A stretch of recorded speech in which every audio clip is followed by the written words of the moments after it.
Yep. All right. Great. Okay. All right. So we should be live. All right. Oh, Can somebody oh, check that we're actually I'm live? checking. Is they waiting for review? All right. Do you want to reload and we'll see whether we're in there? Pink. Oh, Yes, I saw that. Hello. hello. Why does it still? Yeah. Okay, maybe I need Yeah. to just exit. Yeah. Oh, WAYPN review. Just click on WAYPN review. Right. No, This the one? one. Yes. Now. All right. Yeah. Okay, the red button is. All right. Yeah, Yep. Click the it, and red we'll make button. sure that everything's good. Yeah, it's good. All right. So I'll take down the stream thing, and we'll go for it. All right. So 3, 2, 1. Go. Good evening, ladies and gentlemen, and welcome once again to the Weekly WAYPN. I'm Cal, And I'm Sani, aka Henry, and Sankita. Alright, and we have with us We've got the penguin. penguin. Alright, shall we begin? Yeah. Alright, Sunny, could you read out for us and I will go through the images. Alright, we got Hazik. Here you go. More painting updates. Alright, so we will throw to Penguin first. What are your thoughts? I think it's much improvement since the last photo I've seen of this character. Mm-hmm. It's a nice blue. It's like a pinkish brown on the headpiece. The weapon is quite interesting. It's a yellow or a gold. It's a gold. It reads more. Yeah. Okay. Yeah, it looks good. Definitely complements the blue or the dinosaur-looking creature is quite nice. The flare of the red with the grey. I feel like it looks a lot like the frill neck lizard. Well, I think that it's really good because that is how actual natural patterning is. Yeah. You know, it's a lot more blocky than you would think, but you see the way that he sort of spaced it out and how it's got those splotches of color in the middle. That's very much how naturalistic color patterns are. I think that's good. I'm really liking the basing. It's very interesting, you know. I was surprised because I expected you would say that it looks too similar to the rim, or like it requires more contrast. No, I think it's good. Like, I think the rim could be cleaned up a little, but like we've got quite a bit of contrast here. We've got quite a few things going on here. It's not just, you know, the standard sort of let's put on some texture paste. There's some level of variation, and what I find interesting is it's not just how can I say it? It's not just your sort of standard jungle base, and I find it interesting when it looks like this, you know. It seems a bit more wasteland. It's got some character to it. What about you? What are your thoughts on it? Me or penguin? You. Oh yeah, I feel like it matches in the sense that like you know, the what's his face? The lizards are all like sort of spiky. Yeah, and the skink, yeah. And you've got spiky plants to complement it as Ah, well. okay, right. So it feels very like they are in a very hardy environment. Mm-hmm. And I think it's fitting because like usually very scaly reptilians, they can also be found in more like a dry, harsh climate. Yeah. And I think that's fitting. It definitely reminds me of, who is it, Lance Davenport likes to do this as well with the aquarium plants or whatever these plants are here. Well, see, it doesn't feel as much like an aquarium plant here because they've got a little bit of variation. It doesn't look quite so flat. But let's move on to our next one. Alright, we've got Iskandar.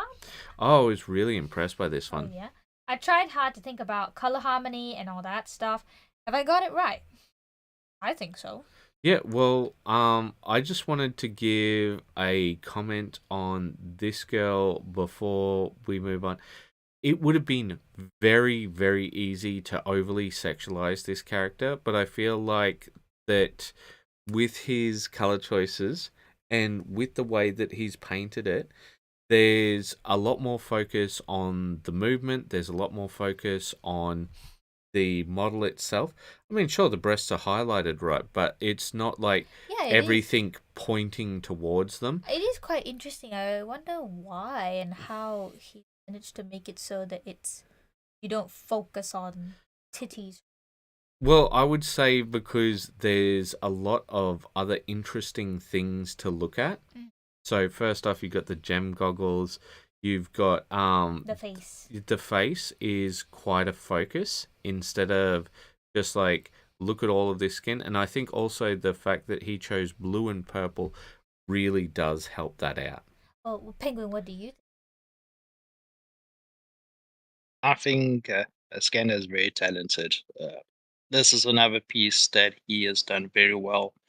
I agree that the goggles with the green and gold, that drew my eyes first rather than the skin. And also the blue and the pink, they complement each other so well. And then you got that bit of yellow from the rope, and then the armor on the leg, which then also just pops against the blue and Yes. the greenish of the base.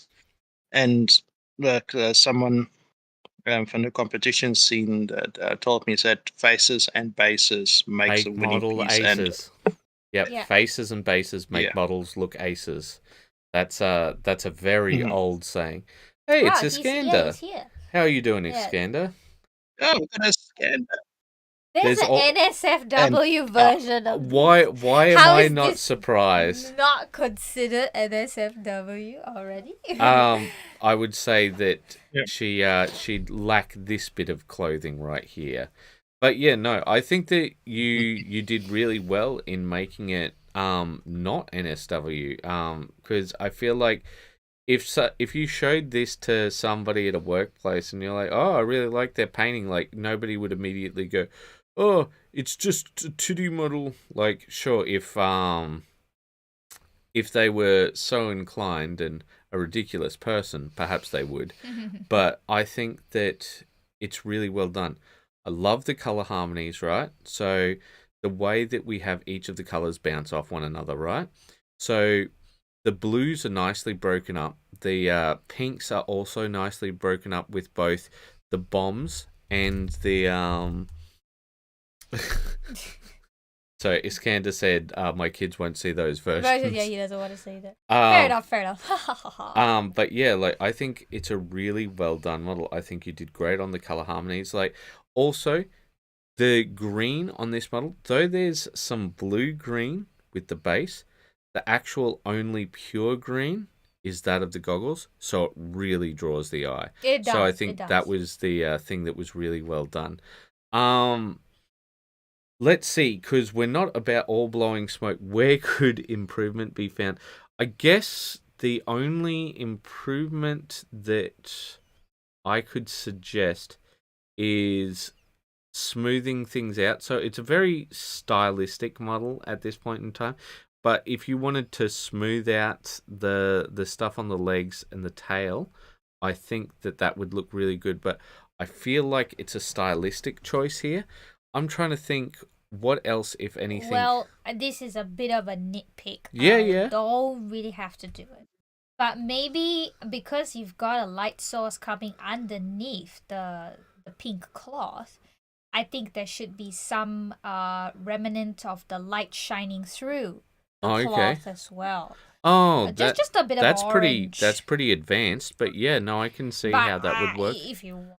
Yeah, no, but like the thing is, we try and give feedback appropriate to the person, and obviously Iskander has put a lot of work effort, into this. So I think we've covered all we can. Let us move on. Right. Oh, let me see. Okay, that's a comment. I thought that was a text post. All right. We've got R.J. Warren. Oh dear. Numb hard. Okay, so what's numb today? Today numb is not my mama. Not my mama. Not my mama. Not my mama is hard. It's hard. So let's try some tiny not my mama. Let's try tiny not my mama. Already regret choices made. Yeah, of course. You gotta have big Yeah. All right, Sunny. So the other two of us have gone first this time, so it's your turn now. Oh, me? Yeah. Okay. I really love the strong color choices here. So it's like a Yep. nice, really saturated blue with a nice saturated red. I think normally that would be a downside on contrast because you've got saturation everywhere. But I think you've got a great. The contrast comes in with the dark navy blue and black. I think chipping, or is it dirt? I'm not too sure. I do believe it's meant to be chipping by the looks of things. Right, okay. And I really love that bright green Yes. chartreuse eyes. And it seems like the non-metallic metal for the golds are still being worked on, but I really like how he's done the Aquila. It's coming along very nicely. So the only thing to see here is how he does the rest of it. I think it's coming along very nicely, and he's got nice purple shadowing in the red. So he's really pushing for that contrast between the temperatures to really push the vibrancy of the model, and I think it works. All right, so Penguin, your thoughts? I like the model a lot. The blue pops very well against the red. It's definitely a worn paint job. I'm also a fan of that. As you know from my own work, I'm not a fan of factory fresh look. The red, I think the highlights could be a bit brighter because if I look on the Facebook pictures, they seem to blend in a lot with on the cloth. That they don't stand out as much as I would personally would like. Which one? Sorry. Are you talking about in the stomach area or along the tabard? The tabard, yeah. The cloth that's bare base legs, yeah. And then the holster of the gun looks very good, very worn leather. Yes, it does look and great. the eyes, that's probably some of the best leather work I've seen. Yeah, it's amazing. To date. The gold, the non-metallic gold also quite awesome. The eyes, I think the green that could be a bit darker, so more of like a bottle green. Yep. If you know what I mean. What's a bottle green? Look better than the lime. You're talking about, like, for example, alcoholic bottles, that sort of thing. Yes, like so certain beers come in those green bottles. Yeah. Versus the almost like lime green, if I'm reading it correctly, that it currently has in ours. I think personally, I feel that would suit the model a bit better. So I think that the chartreuse, which is what a very light green, a lime green, like a yellow green, is called. Like lime greens are almost even darker than a chartreuse a lot of the time. Yeah. Well, I mean, they're based off the lime, so. Oh yeah, like an actual lime. Yeah. Oftentimes, the color name doesn't match. The color name doesn't match. But we'll try and avoid going into those rabbit holes. So I think that could be really good. As a shadow. No, not as a shadow, but if there's a glow coming from that. Because at the moment, I think as it stands, right, I think it's a bit too powerful, as you guys have said, right? Especially when we take a look at it from this angle, it's very easy to get those proportions off. So you see how one is much bigger than the other, that sort of thing. Now, like, I'm not really going to give people a hard time when it comes to eyes because my eyes are garbage. But we can with RJ Warren because he's very detailed. No, he's very good, yes. But so I would say that's one of the things. I think the tabard does need work on both highlights and shadows. Yeah, I think my computer is failing me right now because the vibrancy got affected and now everything's more vibrant than it should be, and I have been having trouble changing I think it's good because when we take a look, we can compare between your computer and mine. I know that normally when I have it on normal color mode, Yep. It's still slightly more vibrant than yours, but this is set to like Well, the we'll figure that high out another vibrancy. time, okay? Okay. All right, so I think the thing that he's done really well is the leather, and I think the other thing he's done really well is this little crest piece here. I think all of those things are excellent, but I'm looking forward to seeing more of what he does. So Okay. let's move on to the next piece, Calvinoni. and it's time for you to start once again, Penguin. Okay, let's have a look. The mushrooms of the monster creature. Yep. Yeah. Okay. Mushrooms, they look very good. Very mushroomy, if that's even a word. That's what I would expect a mushroom to look like in the wild. As for as for the creature itself, I'm not sure. Is it supposed to be bone? Is it supposed to be plant matter? Is it supposed to be wood? Because it's not reading very well. Or maybe it's just my computer screen. Yeah, no, I would. It has a green tint to it. Yeah, I would Yeah. agree with So that. I'm I think that you're right on that because that's one of the things that I find with Calvinoni's models. Like they'll often be very one-toned, and we know that he can paint better than that. But I think the way that he wants to paint is to just get things done, and like so that they're game pieces. But personally, I feel like you could put more into this because I'm unsure what it is also. I would agree. I feel like even with this style of painting that he's gone for, I think some level of dry brushing to bring back some definition would help. Well, I don't think it's dry brushing that's needed. What I think is needed is essentially he needs to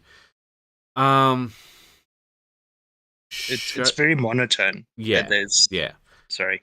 No, it's fine. I think that's fine. Yeah, I think that's pretty much all we can say on that one because, like, you take a look, and the monster's more monotone than the mushrooms. It's true, and that should it never. lacks a contrast. Like I think, Yeah. especially the values of the colors chosen, they're all very the same. Yeah. As compared with the mushrooms, there's a very clear difference in value. You've got bright and dark. Yeah. But this one is all like the same tone. Yeah. So I think that's something that I think Cal could work on. Yeah. Definitely all right. choose different colors here. All right. So up next, we've got some more from Warren. Wow. So I do believe it's your turn, Sunny, after you read out. So this Tyrannid, right? Some more whips is what's said.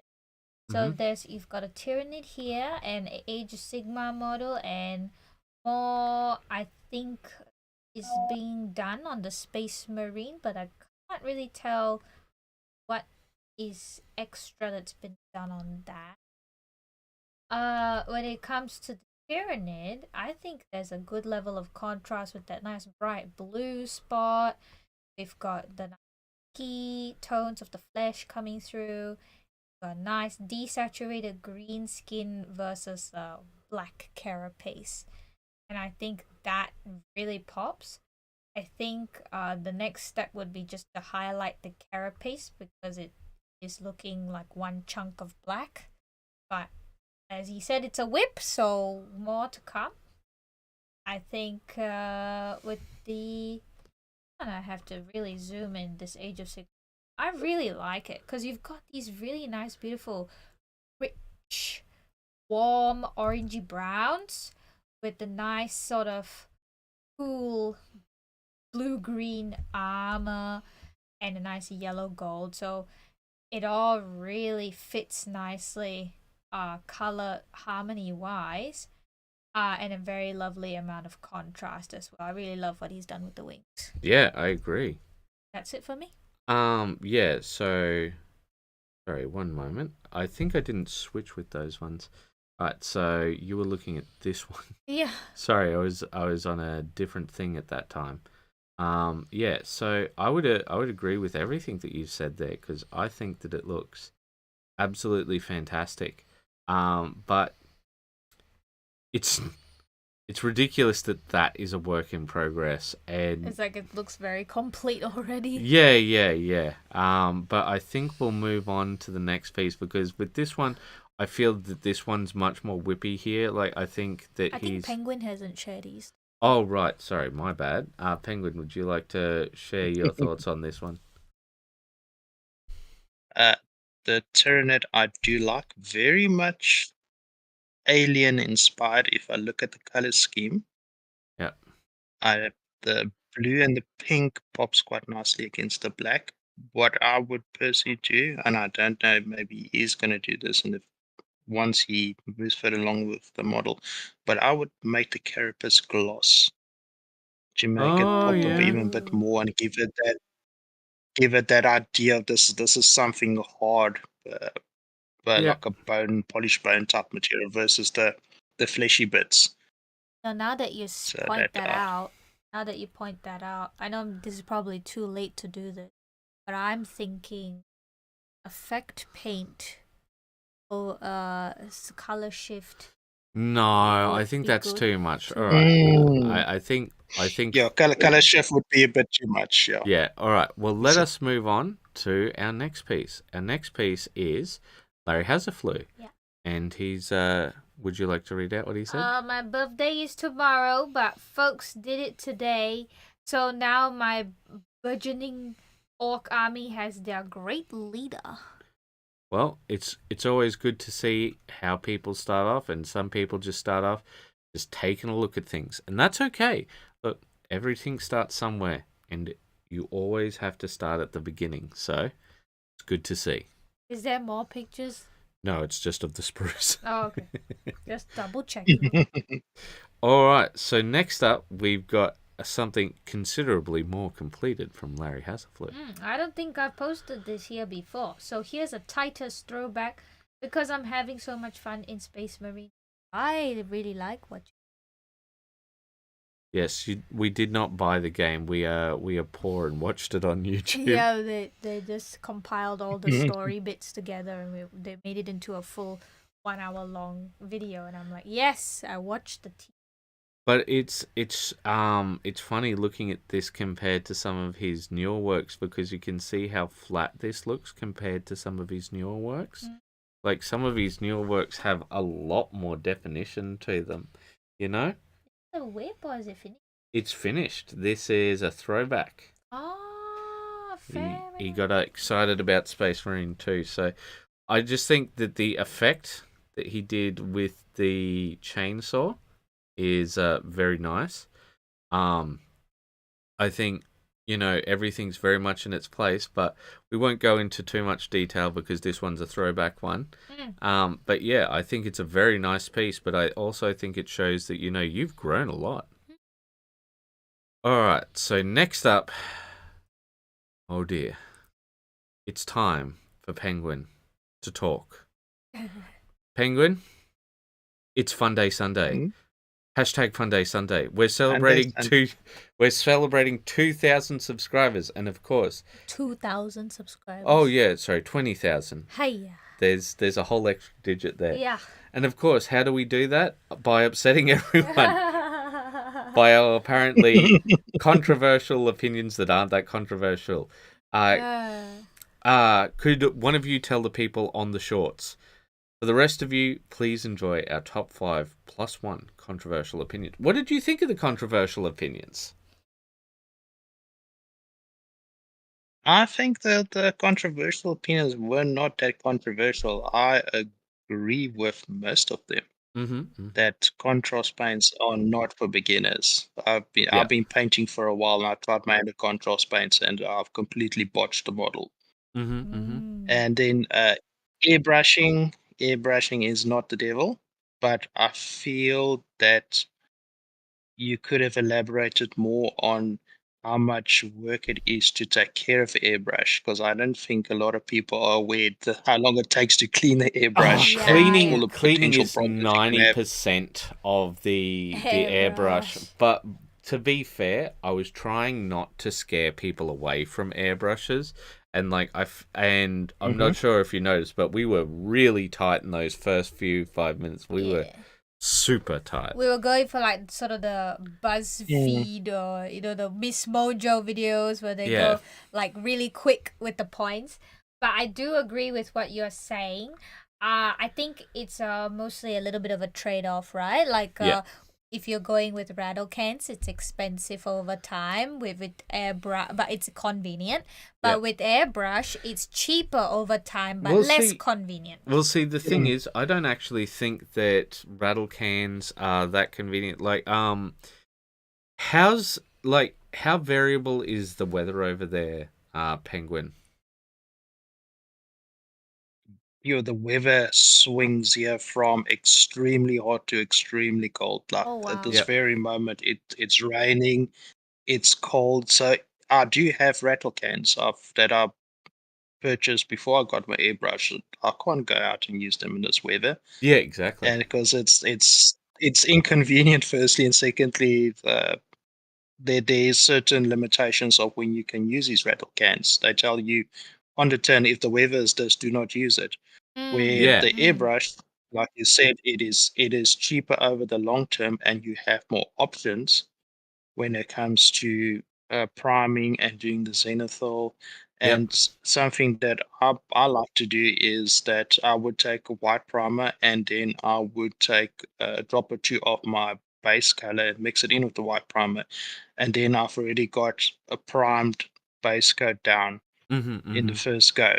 And then just put my wash over that to get a highlighting, and then I will put my actual base color over that, and then I already got some pre-shading going. You can't do that with a rattle can. Oh, Yeah, no. and You don't have that level of control with it. Yeah. And I 100% agree with you. You know, just it's not even going that crazy with things, but just for example, like you said, putting down the base colors and doing some pre-shading. You don't have to zenithal just, black, gray, white, as we've said in another video.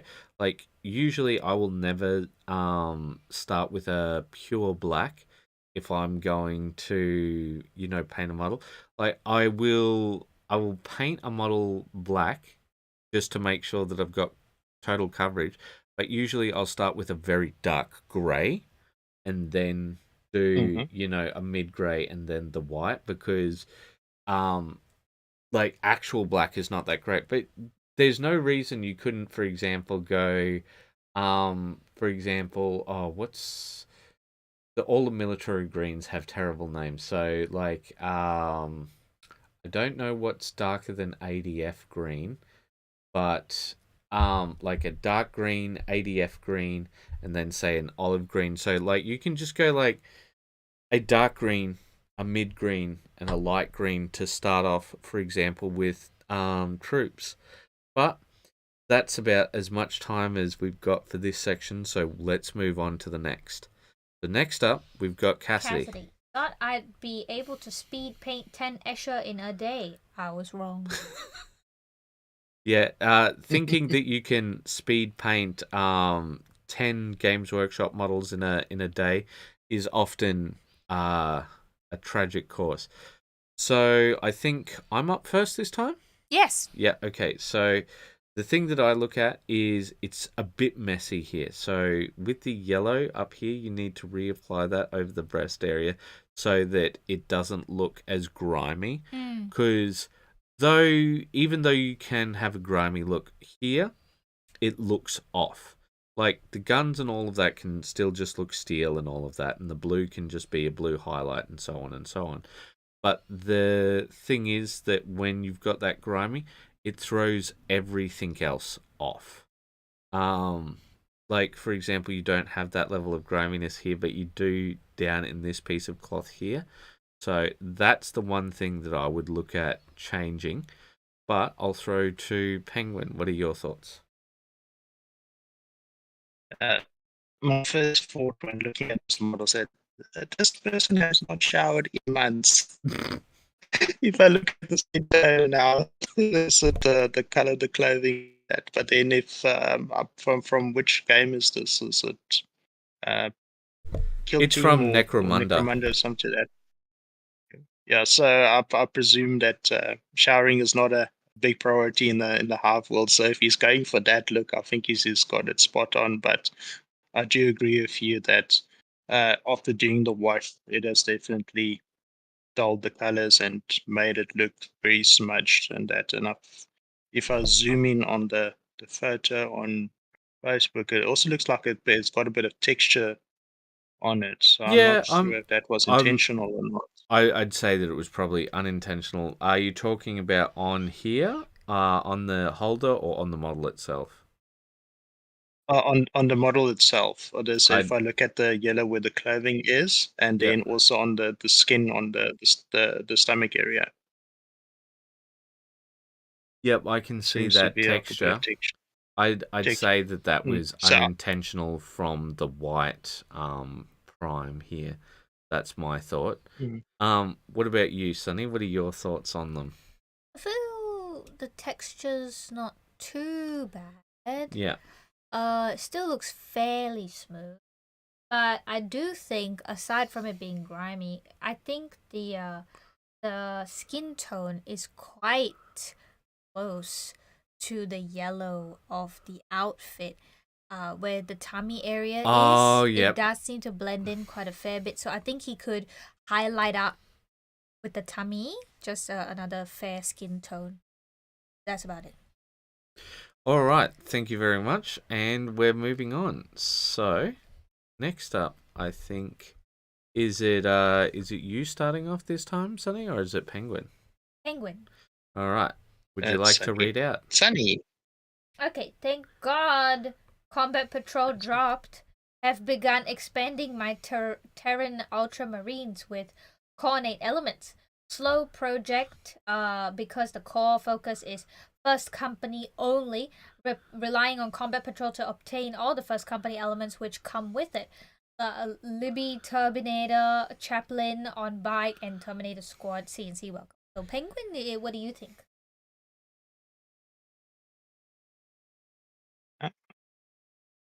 I think it looks good.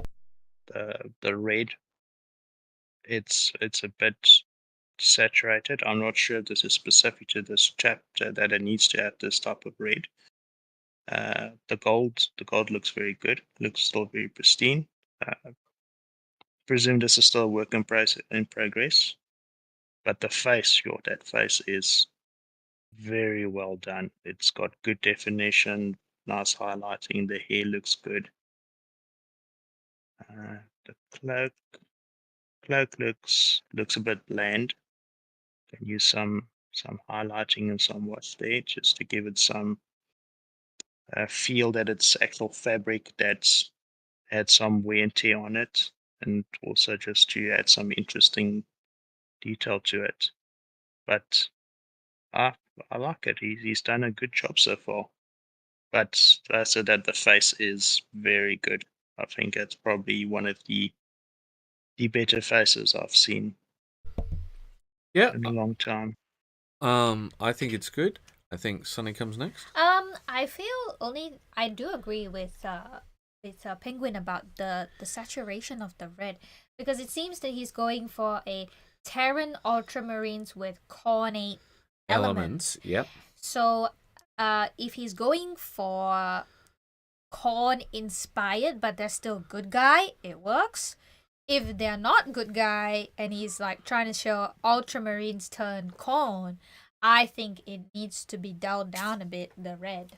Mm-hmm. And I do think, I think the cape needs a little bit more definition and work there, because it's such a big part of this model. Yep. The parchment, the thing coming down from the skull belt, I think seems to match very closely to the choice of golds used. Yes, I would agree with this. So it needs some contrast there. But other than that, I think that's what I'd point out. Yeah, no, and I'd pretty much agree with everything that the two of you had said.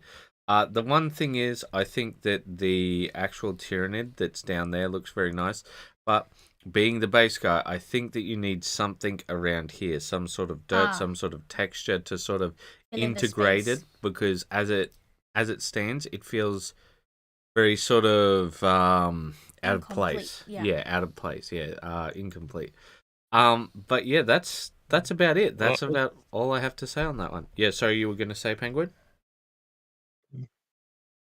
but regarding the Tyrannid head, if this is a fresh kill, I would expect there to be more like blood on the base as well. Mm. Fair And so so I'm not sure what colors Tyranids bleed, but I presume it probably be some on base, maybe flowing down the stones Well, see, from where the head got severed. my thought is that it's sort of buried. Like, that's why there's less blood. So, because it's, like, collapsed into the ground. I can understand why Penguin says that because of how bright it is. Maybe that's what this is meant to be here, the purple. It looks like an intestine or an organ of some sort. I don't know. I'm not sure, but yeah. So I think that it's like, I'd agree with what both of you have said for this part, and I think we've run out of time for this one, so we've got to move on. So we got Calvinoni. More Chaos Demons from Cedar Art Studio. Yes, more available blue lashes. I dubbed these. All right, well, let's take a look at them. Okay. So I believe it's my card. Do believe so. So the red guy kind of reminds me of Spider-Man. He just thought, oh, Spider-Man right away because of the blue and the red. But I like what he's done here. Like, here is the part that we have been commenting about where you use more differentiated colors as compared to the purplish guy next to him. Mm-hmm. The only thing that is different and pops out at you is that the eye in the center. And I feel I can understand he wants to go for a consistent base, but he blends in way too much base here. Other than that, that's the only thing I would say. Yes, I would agree with that. Penguin, what about you? Between the two models, I do like the red and blue one more than the one on the right. But regarding the base and the color scheme, if he's trying to show that this creature is able to camouflage it in comparison to the background, I think that reads very well. That maybe the left hand side is what they normally do, and then on the right hand, that when they turn to camouflage to the environment. If that he's going for, I think that Penguin, we're going to have to give you a break for a minute while your internet stabilizes because you're breaking in and out. Yeah, very, very badly, very badly. So I think all that can be said has been said about these two. I think it's pretty simple. Like this one right here has great contrast, and that's why we like them more. I'll just reiterate what Penguin was trying to say. Yep. So mostly he's trying to say for the purplish guy, if he was going for a camouflageable concept, it works. If not, I think it needs more contrast. I think that's what he was trying to say. All right, so next up we have Hit Strong. Oh, yeah. Hi, all. New to the group, so I figure I should introduce myself with a couple of photos. I'm a fairly mediocre painter and mainly focus on trying to find a nice balance between speed and decent tabletop quality. The Gourmet from Dungeons and Lasers is probably one of my best minis to date, but I also spent a bit longer than usual on it, although I should get an updated picture since I did change the hood thing a bit. A couple of days ago, I finally cracked open my Stormlight Archive minis and painted Kaladin using just a handful of colors from the Atom Ammo range. And earlier today, I did more testing with Atom paints by laying down some base colors on a slightly defective bus. I have not heard of this brand before. Atom paints. This bust looks very nice. Oh, I love it.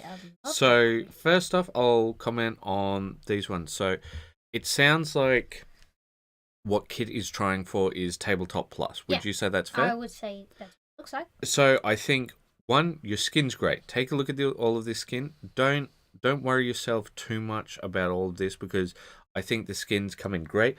I think what you're very good at is contrast. So let's take a look. We've got some great contrast between the skin and between each of the clothing elements and even between the base and everything else, right? That's very good. Smoothness of the skin, I like all of that. So the red could use some additional highlights. The metal is fairly plain. It could use a bit more on it. But other than that, I think that this is a very nice model. If you're aiming for Tabletop Plus, you definitely hit it. The only thing is that the metal is what really needs to be worked on, because everything else is definitely above passable. Yeah. You know? Then with this guy over here, I think that everything on him is good, but one of the things that I do want to compliment, I know that some people might not think it's that important, but I really do like the way that you've done the basing here. But I think the issue is you've used a very dark color here, and that's good because of the way that you've built up with some of these other ones. But you see the way that the dark comes through here and over there, that's not so good. That's very noticeable. So if you can build them up like the rest of it, it is important because it helps with the contrast of the model. Model, I think, looks great. I really like it. And then finally, I really love the color choices with this bust. I'll throw to Sunny, and then we'll see how our penguin's doing. I really do like what you've mentioned. The colors are very popping, smooth texture, wonderful. I don't really think I have anything further to say on top of what you have already said. I think when it comes to what is this guy? The big one? That's called the Gourmet. So that's the Gourmet. I think the metal could use a little bit more depth. It does look very silver, a little bit on the bright side. I feel like it could use a bit more grime considering what it looks like, a Nurgle-ish dude. I really love the alien guy. It seems like it's a work in progress. I'm very excited to see what's further done with that one. Yeah, it's just color testing with that one. When it comes to this fella, I think Paladin, he looks quite nice. Basing wise, I guess I'm not really seeing much what the issue is because I think he's trying to go for that shadow being cast by the model. So see here particularly on this area, how it becomes darkened and how around here it becomes darkened. So that wouldn't have a shadow right there. Yeah, I guess. Because it can also be like, some rocks get very dirty. Yeah, no, I don't think no? it's... I don't think it's well, that's all I've got to say. All right, so Penguin, how are we doing? My signal stabilized. We actually had a bit of hail there for about a few minutes. Hope you're okay. You definitely so I think that clear. So I think it's better now. Yeah. All right. So your thoughts. Okay. So the guy with the staff or the spear, I do like the blue. The white and the grey pops nicely. The base looks good. The guy, the big dude, he looks very mean. The skin looks very nice on him. The metal work looks good. It's that if that's a true metal or non-metallic, I'm not sure, but I'd say it looks good either way. I'm fairly sure it's a metallic paint. Yes. It's it looks awesome. Very nice. And coming back to the atom paints, that is a new range that Emma by Meg has brought out, which is their lacquer-based range. So they're sort of trying to compete with AK Interactive's real colors with that regard. So it used to be just Mia who made the lacquer-based paints, but now because it's so durable and easy to airbrush, now other companies are trying to do that as well. And then there's when it comes to those paints, that's what SMS is. SMS is a lacquer-based paint, and that's why we found it so interesting that they brought out, a water-soluble one when we tried the painting raids. I think, like you said, because SMS is Australian brand. Maybe it's not as internationally available as maybe other brands. Yeah, I would say that. But yeah, so like we do have the lacquer paints, and I really have to recommend lacquer base paints for airbrushing. It is a world of difference. And also, you know how we were talking about cleaning all the time? Mm-hmm. Like lacquer base paints Mhm. make it so much more easy because you just throw in, you know, like your acetone or A thinner. a thinner. And like that's what you do to clean out your airbrush. It's, you know, just those sort of paint thinner sort of things and you're done. And I think the thing is that a lot of people don't realize the level of difference. And also when you spray on a lacquer based paint, it dries almost Yeah. instantly. So that's a Mm. big difference. But I think we've spent all the time we can on this one. Let us move on to. Oh no, it's me.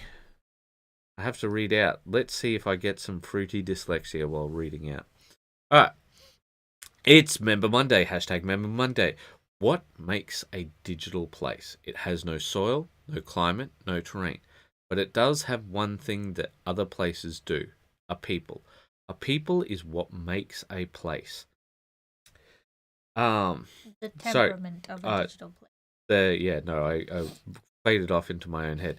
Makes the temperament of a digital place. They agree upon a code that they all share. Because the laws are meaningless of a place if they are not enforced. Sunny and I cannot always be here. It is the culture that has been cemented here by all of you that makes this place. A culture that you are hobbyists before anything else, and I love that. I love you guys. With that said, let us welcome our new members. I have but one question for you. What are you painting now? Make a post about it. And it's true, you know, you guys are the one who cements this. If somebody comes on and says something, right? Like unless we're there to do or say something, you know, we're not going to be able to, you know, do or say something. But if you guys just go, you know, that's not on, people will think again. But more than the negative, it's the positive. Everybody sees what this place is about. There's never any politics. It's just all paints all the time. Mm-hmm. So we'll move on to our next one. We've got our first new member, Anthony Ewers. I hope I said that right. I've got no idea whether these things are right or not. Alright, hello. I'm new to the group. I just started painting at the beginning of the year with 40k stuff and quickly got into 3D printing, and I also do a lot of religious statues and such forth. Good to be here. Oh, and it's a Raptors custom chapter. Nice. All right, so I think it's Penguin's turn now. All right, well, there's quite a lot of various things in here. There's a lot of 40k stuff, but there's also those other figurines. All right, Penguin, what would you like to comment on? Because I think we can't comment on all of it with the amount of time we have. As a fan of mechs and vehicles, I would say the Dreadnought. Yep, all right, let's Uh, have a I'd squiz.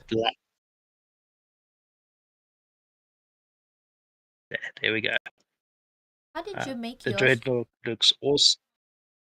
Mhm. Sorry, no, it's just I don't know how Cal makes his so big, and I don't know. You press the zoom button. I did. See. Yes, but Yours one goes you've to got to look. Never mind. You continue, Penguin, while I teach Sunny how to machine. No problem. I like the green. It's a nice pale green. The decal work is nice and smooth. The missiles, they pop nicely in the launcher. The base looks good. The tactical rock, which 40k is so famous for these days, it Oh yeah. looks nice. I think that could use maybe a darker base color with some dry brushing with a lighter color. The las cannons, they look very bright, like they're brand new. I would maybe have gone with a gunmetal, or maybe take some of the silver paintings and then mix some black in there just to darken it up. And then maybe some burn marks on the tips. Because from Yep. my understanding, these blast guns get very hot to the point they can actually melt after with continuous fire. So that would be a nice detail. That's my 5 cents. Or then also maybe the decal, because as the dreadnoughts now, it looks factory fresh, Yep. which from my understanding is not the case of dreadnoughts. They've been around for thousands or hundreds of years, so Yeah. I would imagine the decals would have some chipping and scratching on them.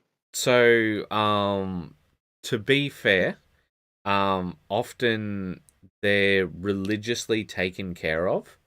So, like, they are taken care of like you would take care of the Sistine Chapel, because they're seen as almost like a holy living relic, if that makes sense. So like I think you can go either way with them. But on that, I understand what you're saying, because we've got some scratches over here, but not a lot. So when it comes to the basing, I think that the basing is good.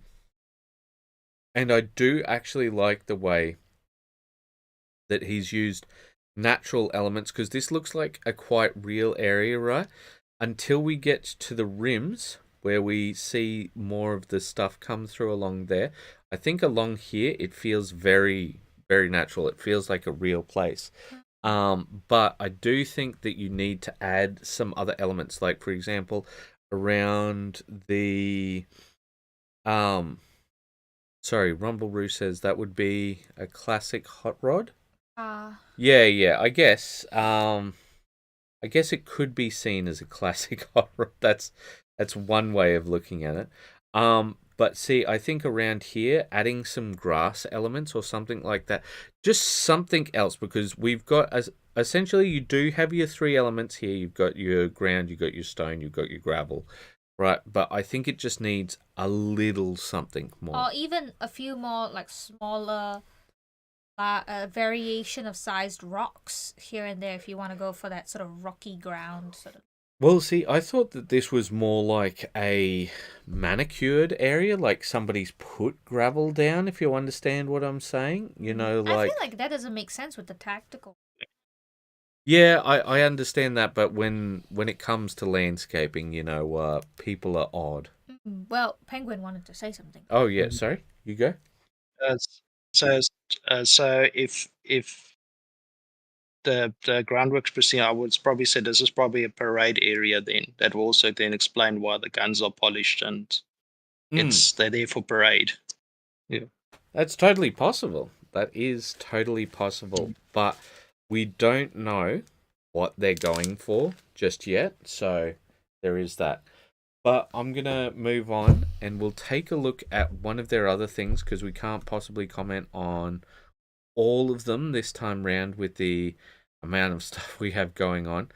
But I do really like some of these Nordic statues. I think that they look very cool. This one's love that, whatever that is. Yeah. Is that Egyptian? No, I'm pretty sure these are the Nord 3 ladies. Oh, is it Fates? Like the Fates? There's a lot of crossover because you can see them with the string. Yeah, but they all look hot though. One of them is supposed to look pretty, and the other 2 are meant to not look so pretty. So there's meant to be the maiden, the mother, and the hag, right? Yeah. The crone. Yes, often called the crone. But yeah, they're looking very, very clean. Like I'd say a bit too clean for me.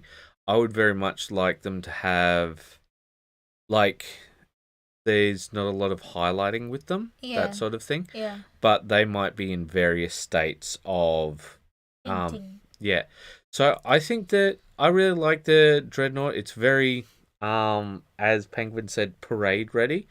But that's not necessarily a bad thing. But I do think that it contrasts very vastly to the troopers, which look a lot more grimy. Yeah, because their green looks a bit more off-green as compared to the dreadnoughts, more like a minty green. Yeah. But I think Mm. that's about all we have time for. Yep. Would you like to read out Iskander's comment? Yeah, okay. I've come back to rattle cans for priming. The convenience helps me get started on a new mini. I dread using airbrush for priming due to clogging and cleaning afterwards. Mm-hmm.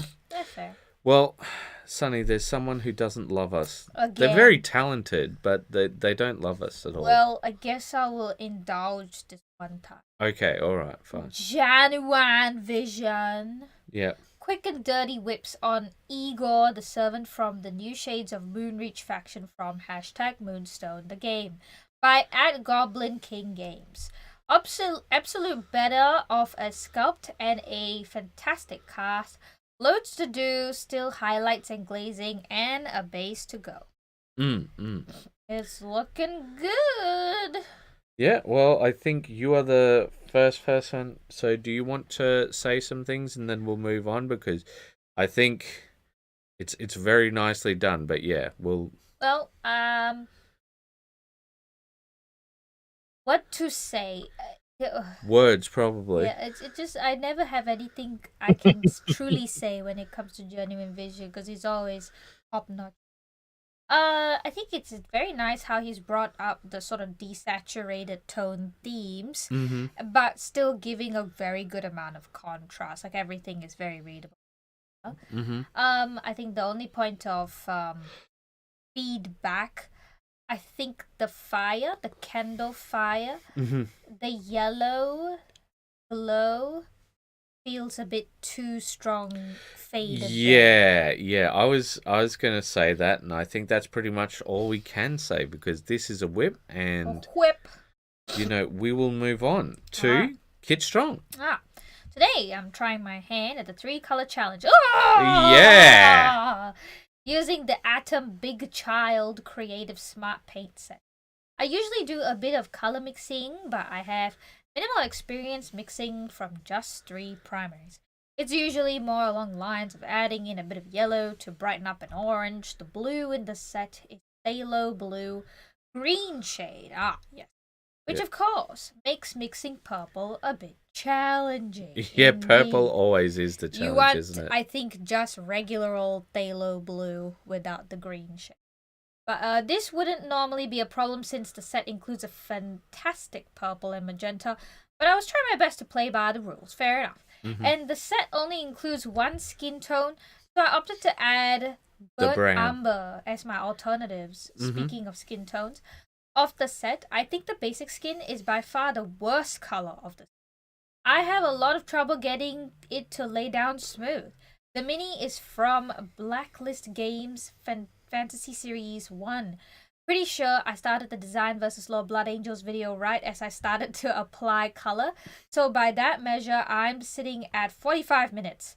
Plus maybe 5 for priming and Zenithal courtesy of the Devil's Tool.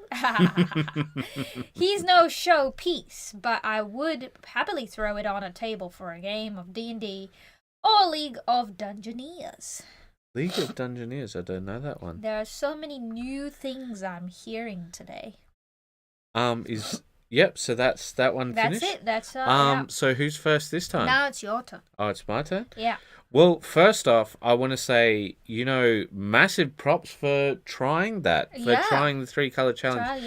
Now, I think, when it comes to these base sets, I think that you can very much use these base sets, but I think the 3-color challenge really does test the limits of a paint range, because I think with that, the thing I look at, right, is I think this looks to be a very good paint range for your basics, because not only do you have your yellow, your blue, and your red, but they also give you a green, an orange, a purple, and a magenta, right? Now, of course, they give basic skin, but basic skin ochre and burnt umber gives you a wide skin range. Yeah. Once you add the white. This is the true basic color set. Yeah. That's 12, right? Am I correct? 12. 12. That's what I always compare to color pencils. Basic is always 12 color set. But yeah. But see, I think one, it's a good challenge for yourself. But two, I really like what you've gotten out of this guy. I think that these highlights here are pretty chunky, but like everywhere else, it's very nice and smooth.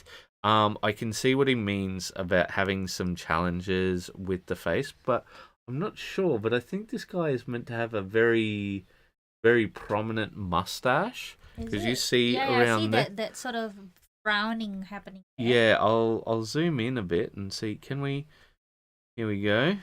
Yeah, I'm pretty sure he's meant to have like big old mutton chop sort of mustache right here, and like there's a bit missing underneath the nose. I see.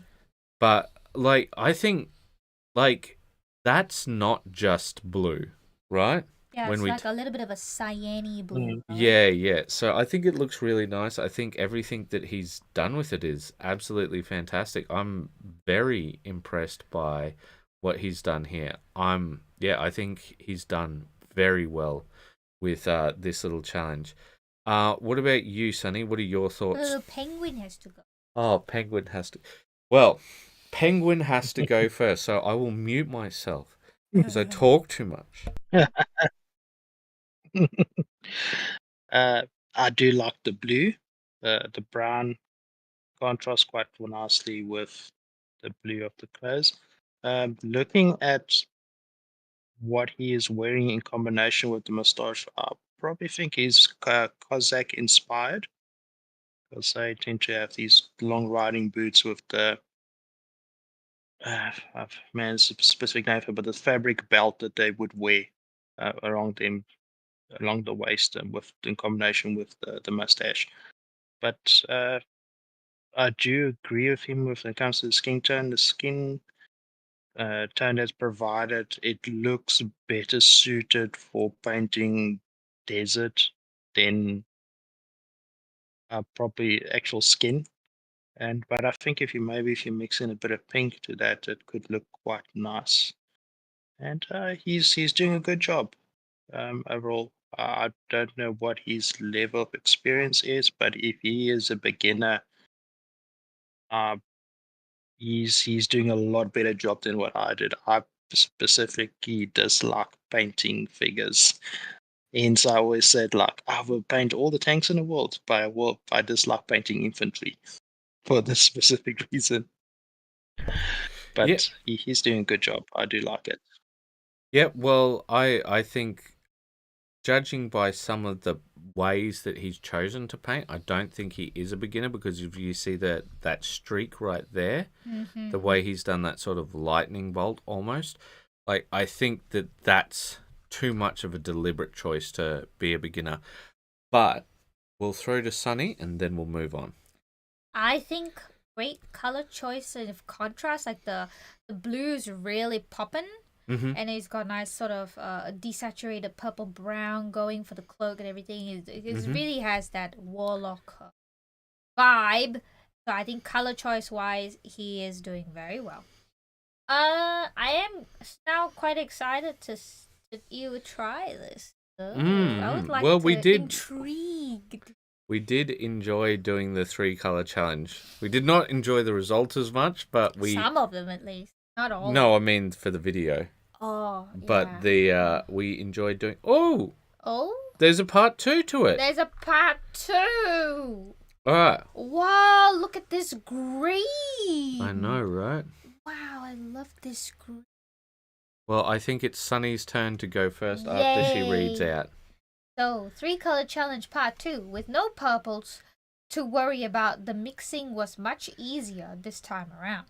I will probably try and lighten up the face a bit, but for roughly 30 minutes and not using my trusty triads. I'm pretty pleased with the outcome, and I feel the skin tone went down much smoother this time. Yeah, maybe it just needed a bit of working into, but it's really...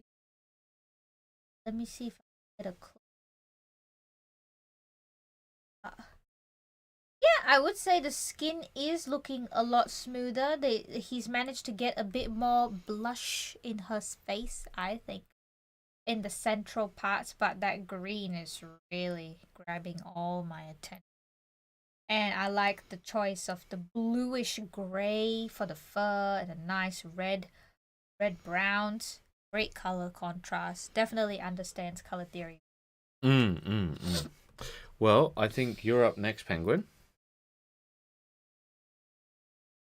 The green is very nice. It complements the red-brown of the boots and the gauntlets. The pale brown of the staff looks good. Face, I don't know. I feel like the face of the previous, or the skin tone of the previous model was a bit better. This looks a bit more wood-like. The hair looks good. I think maybe just a dry brush to get a bit more contrast going there. But he's done a great job. It's definitely better than I can pay the figure. Yeah, no, I think great all round. But let us move on to our next piece. Oh boy. It be R.J. Warren. Yes, he's been missing his painting because he's done a lot of painting this week. Yes. He's decided to bust out the guns. Another whip, because why not? All right, so I do believe, if I've got things correct, it's your turn, Penguin. This guy. I'm a fan of this model particularly because of the flag, and I've seen on the Discord RJ posting that. That flag is so nicely painted. It's got a nice sheen to it, so it actually looks like it's embroidered silk, if that makes sense, with the gold embroidery. And that contrasts then with the dull metal of the armor, which is, I feel, a more realistic interpretation of suits of armor versus this bright polished metal. And the sword looks good. It's like a nice power sword vibe it's got going there. Looks like it's a bit got an engraving on it, which you can bring out with some wash. The eyes are nice. This woolly bit on top of the helmet looks good. Overall, great piece. Another bit of awesome work from RJ. Yeah, no, I think I would agree with everything there. So I think obviously the gold and the green are not yet done, but as a base, just putting this dry brushing in, or what it seems to be, at least to me, dry brushing, would you say? Where? The green. I'm pretty sure it is. Probably. But like just putting that in does really make it feel like Fabric. A real yeah. I'm gonna be really interested to see how he goes with the gold and the non-metallic metal. Seems like a lot of work to me. Oh, so much work. But yeah, so I will enjoy seeing where this goes. But also, I think the scratchiness of the fabric is a very strong contrast. But it's a whip, and Warren puts a tremendous amount of effort into his model. So I'm looking forward to see where it goes. At the moment, I've got questions, but I'm just gonna hold my comments for another time. Next up, we got Derek Wong. Haven't we seen this model before? He's been working on it. Yeah. Whip press back on the workbench. Still need to do the numb for all the different sort of metals. Yeah. So last time we saw this, all of that skin was just a sketch, remember? Yeah. It was very bold colours. I do believe I'm first here, right? So it's Penguin. Penguin, so now it's my turn. Oh, it's your turn. All right. Yeah, like last time we saw it was very sketchy.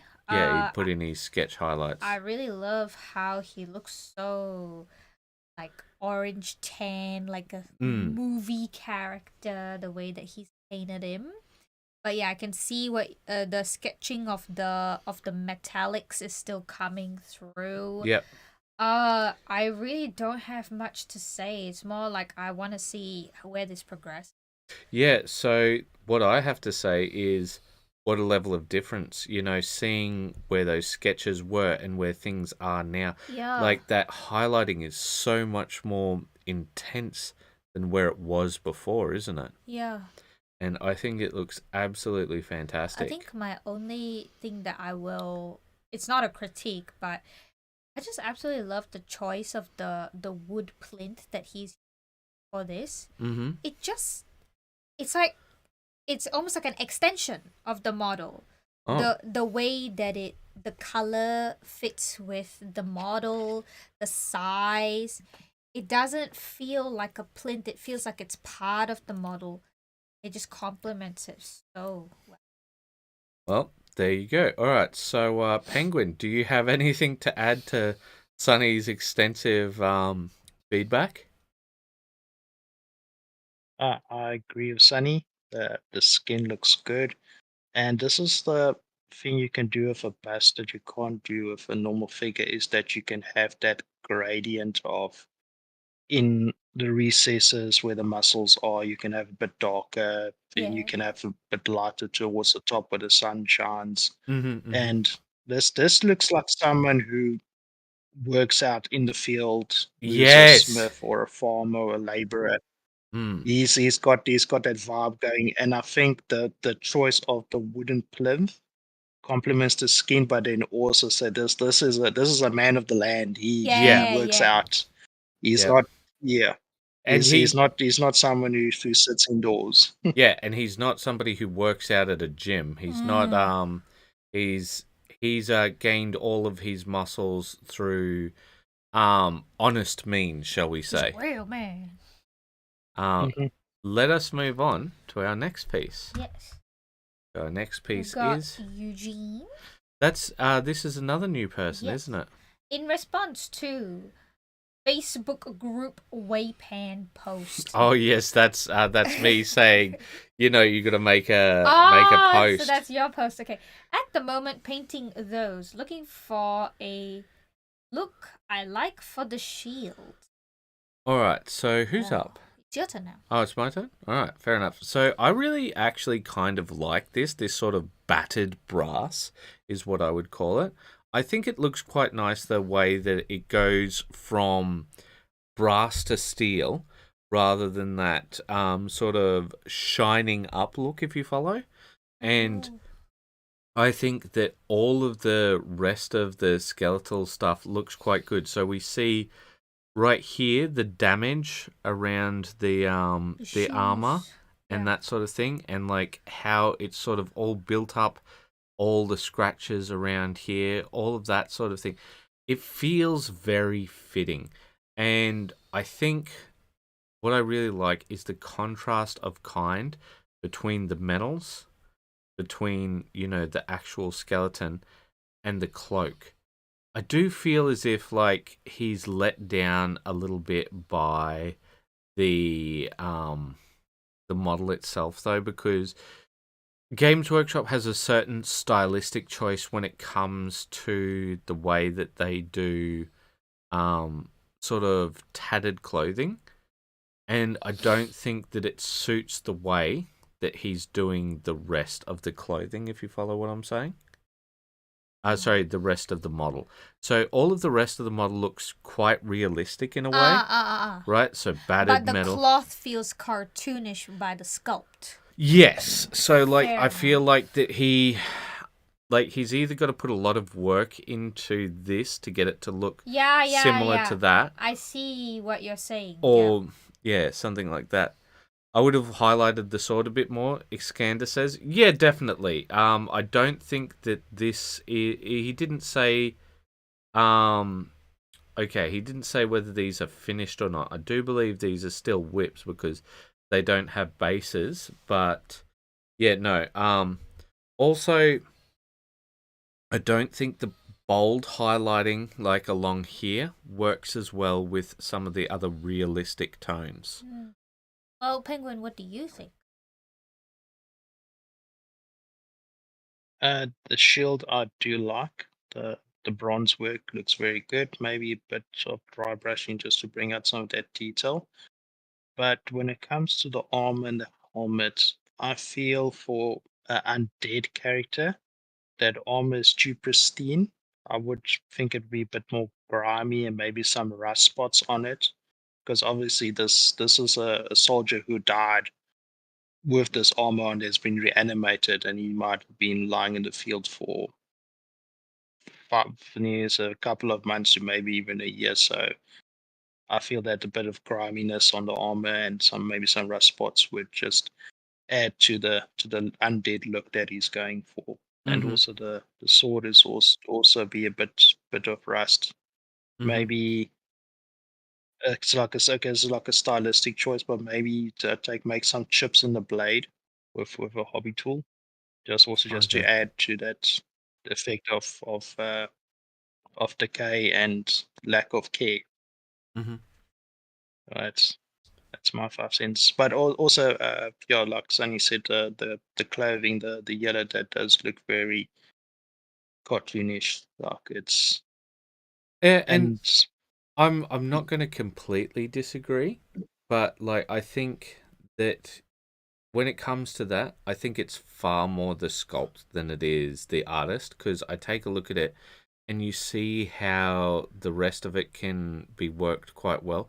But it's because the way Games Workshop does tattered clothing, because they do them all in these big bold marks rather than little strands coming out. And I can understand why they do that from a manufacturing point of view.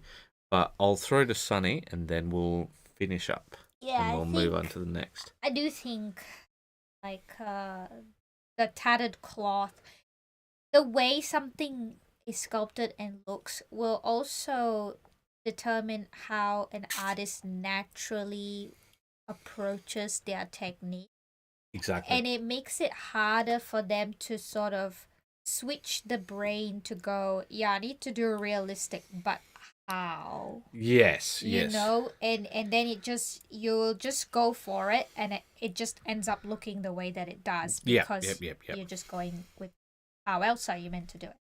So I think other than that, I think what was that? Penguin had a good point. I think maybe a little bit of moss on the helm. I A little actually bit really of like the armor. rust, I yeah. don't think anything should be done, but it's okay that you guys disagree with me, and I hope that he'll take the No, feedback on board. I think I do like it like this, but Mm. I think there's nothing wrong with just a wee bit of a dotting of a dirty down moss or rust here and there to add some. That's a definite maybe. All right. So next up, we have. I found this. I found this hilarious. No, no dead. Just been working. We'll post some stuff soon. And for the Aussies, no cactus. Just been working, mate. We'll post some stuff soon. Fucking bloody oath, mate. What does bloody oath mean? It means I'm not going to translate Australian at this point. Right. I'm going to move on because I've got to read this one out. Alright, so it's a baby with All right. It's Talk Tuesday. #Talk Tuesday. Come talk with us on stream. Someone has. But what about the rest of you? Leaving us here cold and alone. Not heard at all. It's as simple as contacting us. You know, it's not hard, and we'll make time for you. Also, we released this. We're on to the next topic. All right. Hello, everyone. All right. So, on to the next one. I've got Javier. Hello, everyone.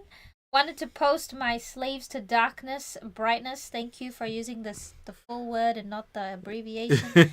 And ask for some feedback. A little lost on how to manage contrast between the trim and capes when using orange. Also, wanted some opinions on using different colors on capes as shown. Okay. So, who's up first? So it was you, so now it's Penguin's turn. Alright, Penguin, you're up.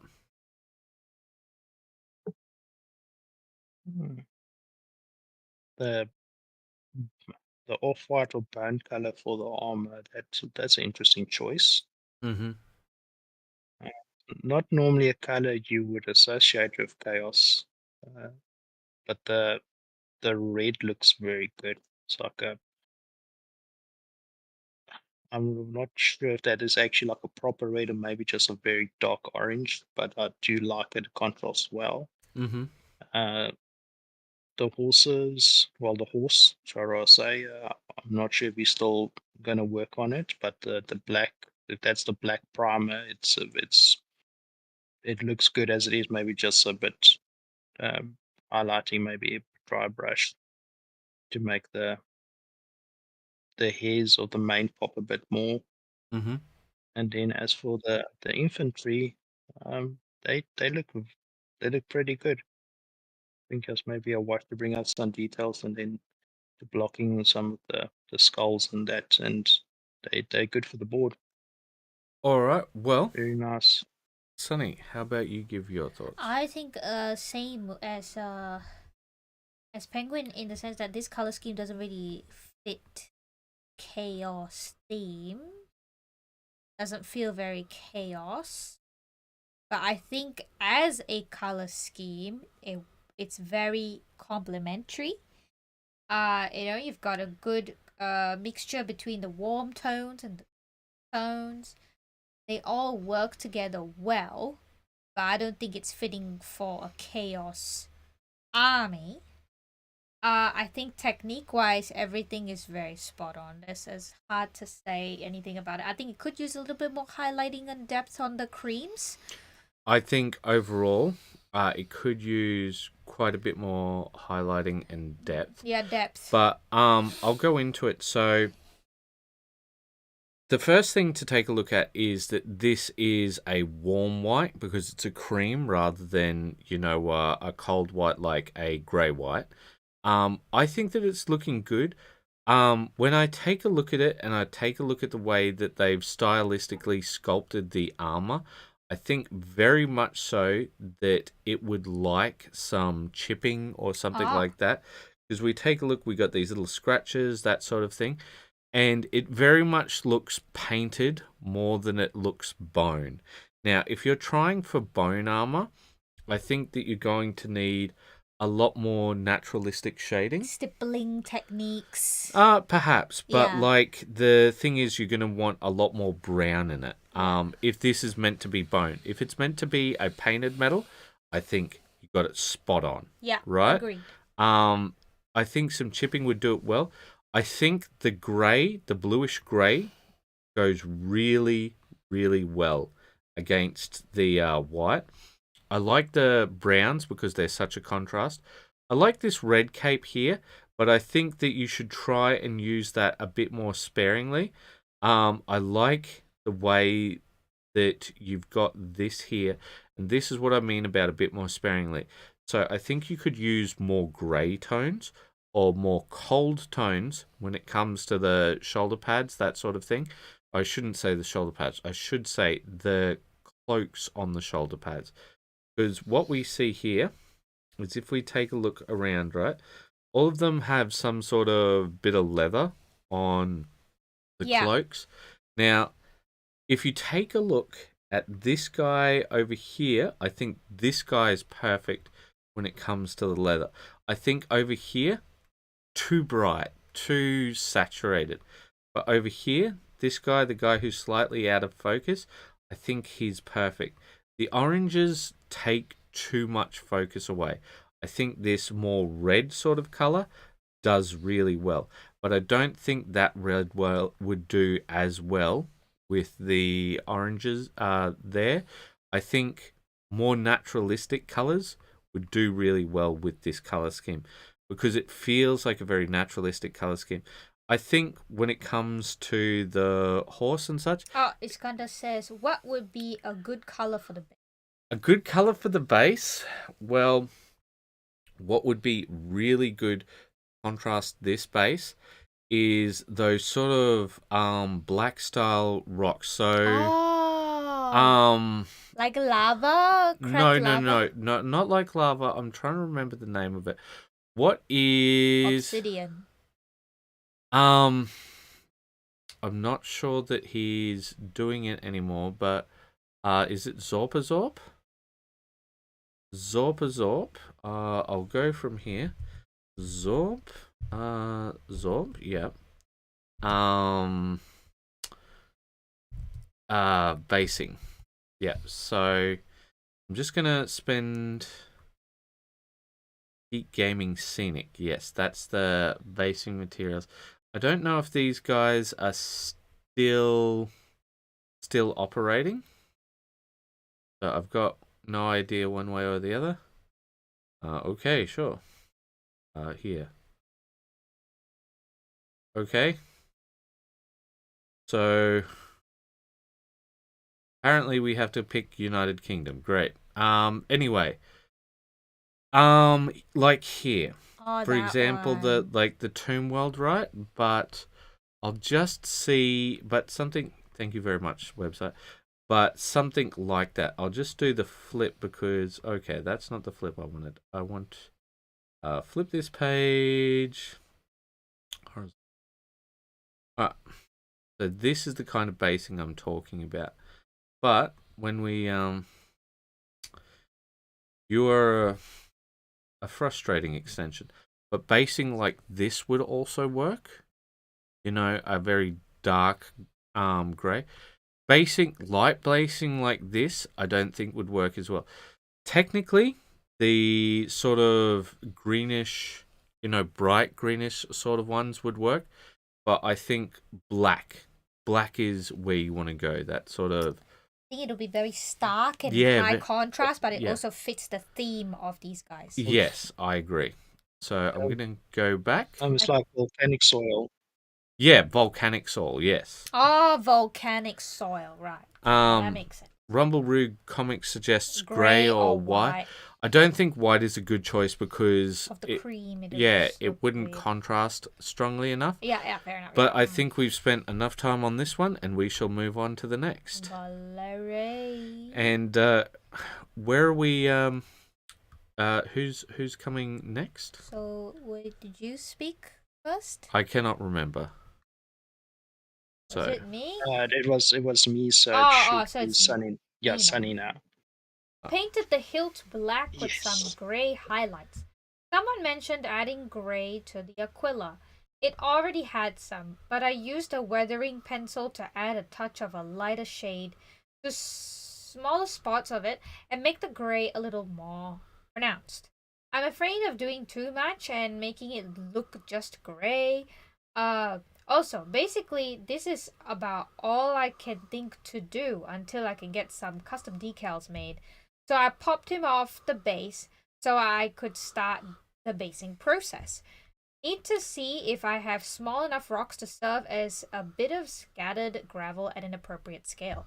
The little tombstone won't be a part of it, but I happened to set him behind it, then realized it was kind of a cool shot, so here you are. Does anyone make scale correct yucca plants for basing? I do not know what a yucca plant. Do you know Penguin? Because you wanted to speak up just then.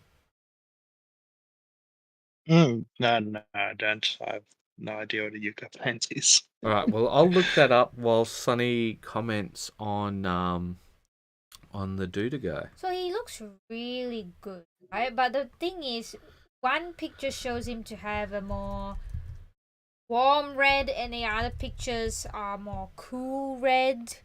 So I don't know which is the most accurate, but I think it's these ones, pictures, right? not so much the one where the bright light's shown, because Yeah. I think it's just the brightness of it, because everything else in the background is whited out by that. Yeah. So okay, I would I'll say just this. base it off. I really actually quite like how everything is fairly cool tone. The yellow gold, I think, could use a bit more depth there. I think that he's probably still working on the sword because it's got a great start, but I think it needs to work up to that bright edge glow that's not quite fully coming through just yet. As far as the Aquila goes, because he was trying to highlight it, yeah, I think from this picture here, where it's the furthest zoom, I think it's readable, that the highlights, but I think it could use some blue to reflect from either the turquoise from the center, if that's going to be a light source, or if the sword is the light source, it could use a little bit of blue highlights over the gray on one side of the aquila to bring about that glow effect. I think it's looking very neat, very very beautiful, very clean. I think I'm not sure what else I have, but I think I really like where it's going. I think the gold could use some depth. I think the sword could use a little extra pushing. Yes, I But would agree with other that. than that, But I think it's going good. let's throw to Penguin and hear your thoughts. I really like this model. I'm a fan of Larry's work, not just because of the quality of his work, but because he's also able to juggle so many different projects at No, the it same certainly time. does. And then he keeps delivering excellent work. This particular color scheme I am a fan of. I've actually used it on one of my own models, as you will see later. Mm-hmm. The blue pops sort of very nicely against the red. Mm. Uh, the dark gray, black of the sword handle and aquila and the pistol holster looks good. Then you got that little bit of white at the bottom where the boot is that also just adds to the overall tone of that area, and then obviously all the gold work that also just what's what I'm looking for. It just jumps out at you as I look at this is like 9 karat gold. This is like premium quality. This is not like the cheap stuff that was scavenged somewhere. So Yeah. this adds to the prestige of this character that is being portrayed here. Is that he's got the bling, He's got the and bling. he's not afraid to show it. Indeed. Mm. Mm. Yep. Well, I think that's pretty much all that we can say with the time that we have. So we'll move on to the next piece. All right. So it's your turn. It's my turn now. Yeah, we got Kit once again. Wow, Kit's going strong. Yep. Because his name is Kit Strong. Beware the Grey Ghost. A quick paint job to kick off Tuesday morning. Model from Batman, the animated adventure series board game. Well, this is news to me. Do you want Batman the animated series board game? No. What is this face? All right. Well, I will have to deal with this confusion here. So the one thing that I would have to say is, if there was ever a model that screamed for edge highlighting, it is this guy right here. So I think that like it's certainly serviceable. There's nothing wrong with it right now. But this guy screams for edge highlighting. You see how we've got this raised area right here? Yeah. That should be edge highlighted. This little part of the coat should be edge highlighted. And of course, his pants, with their very strong seam lines. The creasing. Yeah. They should be highlighted with edge highlighting. Because I think that's what this model screams out for. But I'll throw over to Penguin. What do you think? Well, being the Grey Ghost, he's definitely translated that very well onto this model. It's as indicated on the packaging, but I feel it is very monotone. Maybe you can still keep it grey, but maybe have like a lighter grey for the cloak and a darker grey for the pants. To be fair, I'm not familiar with this character. That's how he looks in the show. Yeah, I see. I know what Penguin is saying. He's saying it could use more visual breakers. I understand. And contrast. Yes, I understand. And I was gonna point out the same thing, but I was also considering that perhaps they were following the character art. Yeah, yeah. But I think that all will be easily solved with the edge highlighting, as you say. Once that's done, I think it will make it pop a bit better. Yeah, yeah. All right, let us move on to the next one. It's a Chaos Demon by Calvinoni.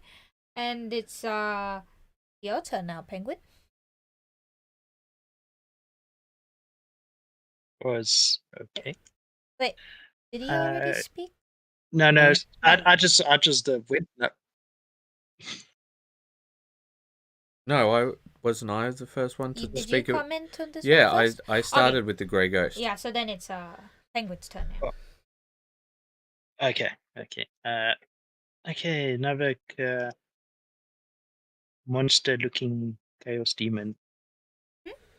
I'm not sure what to say about it. It looks okay for task and purpose, but if I had to paint this myself, I would actually go for almost like a lava effect. That is just like a burning effect, and then have the ridges black, so you can get like if you look at a lava base, so you got that glowing I the get black crust. Understand the concept. Yep. That's what I would have gone for, and then maybe the horns look okay, and then also maybe just like a glowing effect in the eye sockets. Yes, no, And the I think mouth that and- would yeah. that would change a lot. All right, so you're up next, Sunny. Yeah, when I saw this color scheme, I immediately thought of like lava as well. I think it would have looked a lot better if the base was sort of that orangey red, and then it starts to get sort of that warm amber yellow in the middle, and then you went over and dry brushed the black on top to show the cooled ridges.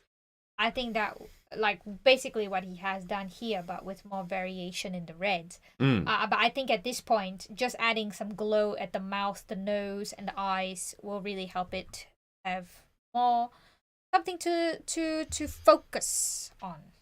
Yeah. All right, let us switch to the next thing, and it's Larry Hasaflu. Oh, I actually thought this might have been brushstroke for a second. How clean it looked. Oh, it is very clean, except where it's deliberately dirty.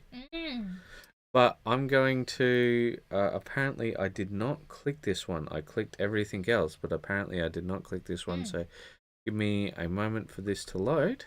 And yeah, if you can take over on this one so I can have a short break. Painted the dragster dashboard and glued together a bunch of subassemblies. Not thrilled with the dials, but I don't think they'll be clearly seen after everything is together. Yeah. I don't know. Should I put on some blood effects, orc or human or both, or something else to hide it a bit, or just the effect? Otherwise, I'm pretty happy with how it's turning out, especially the rust effects. Yeah. I think it looks really clean, and it's got the right amount of... Oh, sorry. I have to take over the other side. Yes. I think it looks very clean. I think it's got the nice amount of rusting in the right places. Blood effects. Let me see. I didn't quite catch what he... Dragster dashboard, not files. Don't know. Should I add some blood effects, orc or human or both, or something? Hide bit. Well, I'm not too sure what you would like to hide, because I think it fits nicely. It really depends on the assembly, where exactly, how much of it will be hidden, and we have to consider diminishing returns. And look at that. It's so bright, looks like bright light. I think it's well done. So I think now it's Cal's turn to speak. Well, I think it does look very... It does look very clean. I think that the green he used really, really sells him short. And I can't overstate that enough. Because if you, look at how, small these things are, right? And the green sometimes blends with the white. Yeah, because right? it's very bright green. Yes, it's a very bright green, whereas it should be the dark sort of go green of a green light. Like just a primary green. Darker than a primary green, Really? so like a desaturated, because that's what you usually have on these little switches. It's usually not a bright green, because that takes a tremendous level of control. Because I know, because of all of the Gallo Dark stuff that we've done, Yeah. how painful this can be. And like I've done gauges like that, and I have to say that I think he's done a tremendous level of work, but I do think that his color choice when it comes to the green has really sold him short, because I don't see the green here. But yeah, because this takes, I won't swear, but it takes a ton of effort. I was going to say an S word, but yeah, just an S ton of effort. But I think, shall we move on? Wait. Penguin hasn't shared his thoughts. You threw it to me before Penguin? But it's your turn to speak. No. And then you asked me to take Oh, over. yeah. It's Penguin. You are a betrayer. Yep. Betrayer. All right, so Penguin, your thoughts? The dashboard looks good. The dials and the switches and the wiring reads well. And as someone who's painted a lot of aircraft cockpits, these little things are a pain to paint, as you stated, and that's why I like the fact that a lot of the upper scale aircraft models are actually replacing these details with decals. Yeah. And it's a smart way to so do that it. makes life a lot easier. But I think GW did a good job with the layout of this. Well, It looks good. It looks readable. you want to know the very funny thing when it comes to that? There's an orc artwork where what they have is stickers on the planes, and one of the stickers is peeling off as he's dive bombing. So it's not actually proper dials and gauges, because they don't mean anything to the orcs, right? The orcs just think to have things fly, you've got to have the dials and the gauges. So they just put a sticker on, or they just paint on these Yeah, details, but they don't actually have any of it. Yeah, they're just like they just sort of paint it on or put a sticker on or whatever, right? And they're like, yeah, close enough. And so the thing is, these don't actually mean anything to the orcs, which is the hilarious part. So this is an orc cockpit thingy. Yeah, this is that right? That's the part of, remember it's like a long car that he's in, a buggy sort of thing. His dragster vehicle looking. Yeah, because now that I'm understanding it better, I'm just thinking, is there anything else that we can do to make it more orky? That's why he was asking if there should be some blood on it. No, I don't think so. I think because... sorry, yeah? Go, Penguin? So, sorry, is it, I would say maybe a bit of oil, because I can think that the orc mechanics won't clean their hands and they would touch the dials and stuff and make a bit of... No, not cover up his workers, but be where the grey areas at the bottom were towards the foot pedals. Maybe just put a bit of oil there. I understand what you guys are saying. Griminess. But like, I think it's perfect as is. Like the only criticism I have is of the choice of green. I think everything else is perfect. Don't mess around with it. Iskandar says he didn't know that. I think he was talking about the orcs pasting things. Oh yeah, it's very funny. The orcs are hilarious. Oh no, I've got to do some reading. Who is this person? All right, and I'll have to be quiet after this. So this is unusual for me. It's Whip Wednesday. #Whip Wednesday. I've been working on a test model for Blood Bowl and finishing up some tokens. Model unfinished. Tokens are finished. Level tabletop. What are you painting now? All right. So Larry, let me have it. I'm bracing myself.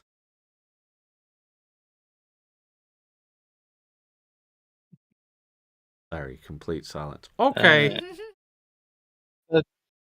Larry? He's Oh, not it's Larry. Mary. It's I don't know. Penguin. Larry, like I We found always confused that someone else confuse him joined with now. Larry. Ah, This is I true. stepped out for a moment and lost my head. I don't know why. We always confuse him with Larry for no. Yes, I don't know. Maybe it's because penguin feels like a Larry, and Larry is a good name for a penguin. Yeah, I guess. Larry.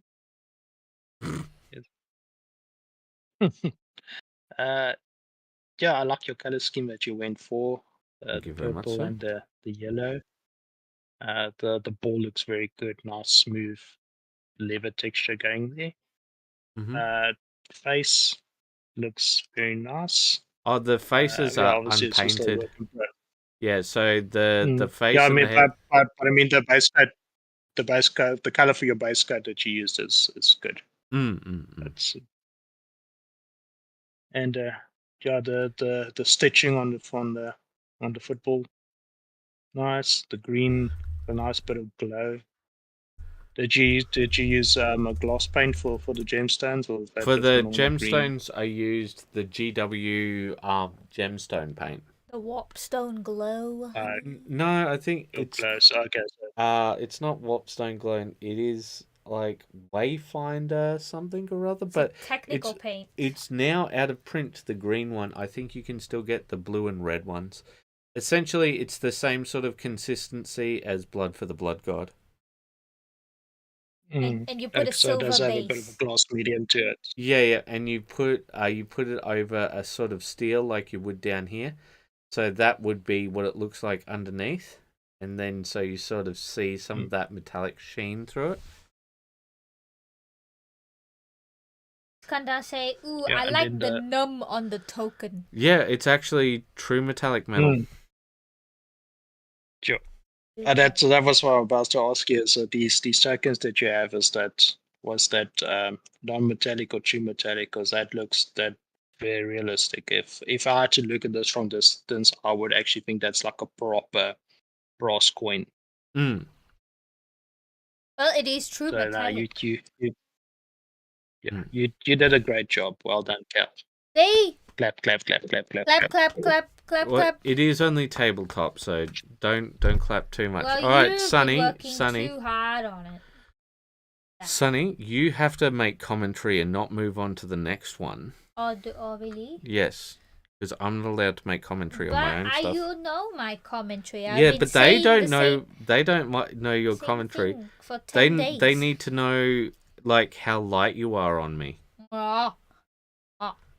I remember you wanted to do a wash on the pants. Did you do that already or not yet? No. So what I want to do is what's called a pin wash on the pants. So what I want to do is I want to spray these guys with a varnish. Yeah, a varnish, and then use oil washers to pin wash the pants and to pin wash the armor. Right, and you want to do like a orangey brown. No, more like a yellow orange. Yellow orange. I think that's a good idea. And how about for the purple, or just like a dark purple pin wash or something? Yeah, I was just thinking of using black for the pin wash for those. Yeah, okay, but I think that works. I could use a dark purple. Yeah, it's just I'm a bit afraid of you doing a pin wash because I think it looks really good as is. But you feel that it needs more depth. I do feel that it needs more depth as it stands. Okay.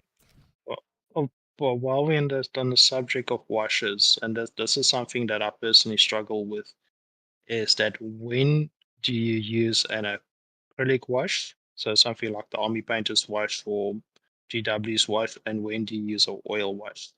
So because the reason can continue. The reason I would use one over the other, right, is I would use a regular wash as a part of a more standard paint job, right? But with here, I feel like I've got some very good highlights in. So like we see how the thighs are, we see all of this sort of thing. And I wouldn't want a wash to sort of ruin that, right?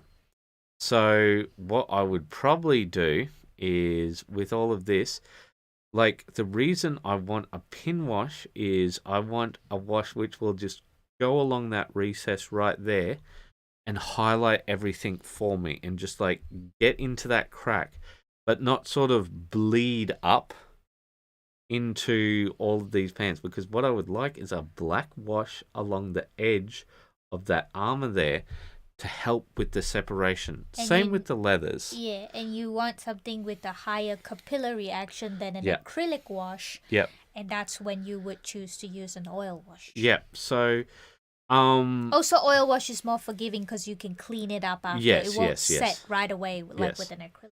So that's one of the big things. The other big thing is that what I really want out of an oil wash is that level of control, as Sonny was saying, but it's more of a final step. When I'm doing a standard wash, right? For example, this ball was done with contrast paints, which is very similar to a wash.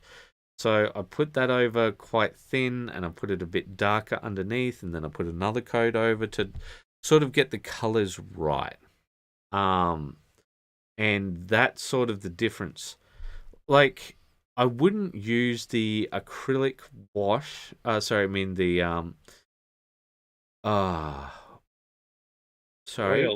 Oils. You For won't use here, oil wash. for the tabard as much, because I think quite possibly they'd be too stuck. I might try it, but No. Just leave it leave. Leave it alone. But yeah, like the thing is that they can be quite harsh. Yeah. Very harsh. Because it really just is only in the recess. And Yep. it looks like you went in with a fine marker and Yeah, it just does look- outlined all the right areas. It does look like a fine marker. So like Yeah. along here, Yeah, like the that. the oil wash would go really well along those lines there and make it look even more cartoonish sort of thing. And if that's what you're deliberately going for, I think that's great. But yeah. All right. So since it's me, that's enough of that nonsense. Let's move on. Right, we got Kit going strong once again. What is best in life? Printed up this bust this morning, and I'm going to attempt to do something a bit more display quality. I used the airbrush to lay down the foundation for the skin. Oh yeah, it looks really good. Yeah, it does. Is this not He-Man? Arnold Schwarzenegger. It's Conan. Conan. The Oh Bar- yeah, that guy. Yeah, that guy. Ayo, I need to up your media literacy. Conan. you Conan, keep sa- was it Conan? Yes. Conan? Yes. Okay. You keep saying I want you to watch these Indian films, and it's like, well, this guy throws acid over this girl's face, Oh, and I'm let's like, not talk about that. yes, and I'm let's like, not talk about that. On and the I'm like, TV show. no, thanks. Yes. And then I'm like, I want to show you stuff like this, like Conan the Barbarian, where he goes, "What is best in life, Conan?" Ah, yeah. Oh, is that what he says? Yeah, that is so. That's so cute. So cute. He thinks he's the best in life. Like there's nothing else better than him. Oh, Yeah, so cute. That it was a question that was posed to him to find out does he understand what the warrior's creed, what is best in life, Oh, and it's was his answer is. Do you want to tell her the answer, Penguin? yeah. So it said is to see your enemies run before you, and the lamentations of their women. If I remember correctly, because I haven't Yeah. watched this movie for He a goes- long time. To crush your enemies before you and hear the lamentations of their women. Oh my god. Was it Yeah. voiced by Arnold Schwarzenegger? Yeah, no, that is Arnold Schwarzenegger. That's Yeah. the Oh, model. that's Arnold it. Schwarzenegger. Oh my god. I did not see. You are oblivious, but look, since we've hair. gone up. All right, you are banned for talking for the next 30 Well, I seconds. guess I should go have my relief break. Yeah, all right. While you Sunny's two talk gonna about- have her relief break. Use the right languages while I'm gone. All right, so I think it's a great foundation. I think it's a great start. I'm looking forward to seeing where it goes. But obviously, there's not a lot for us to say, other than I found it very interesting that you started off with a magenta base for his skin, because like that's very saturated. But we'll move on from this one, and I'll do some reading, or I'll attempt to read. It's more Kit Strong. He is going Kit Strong. Thoughts on the violet or any other suggestions? Just testing a color palette for the Revenant Run models. I like the Atoka? Is that? I have no idea.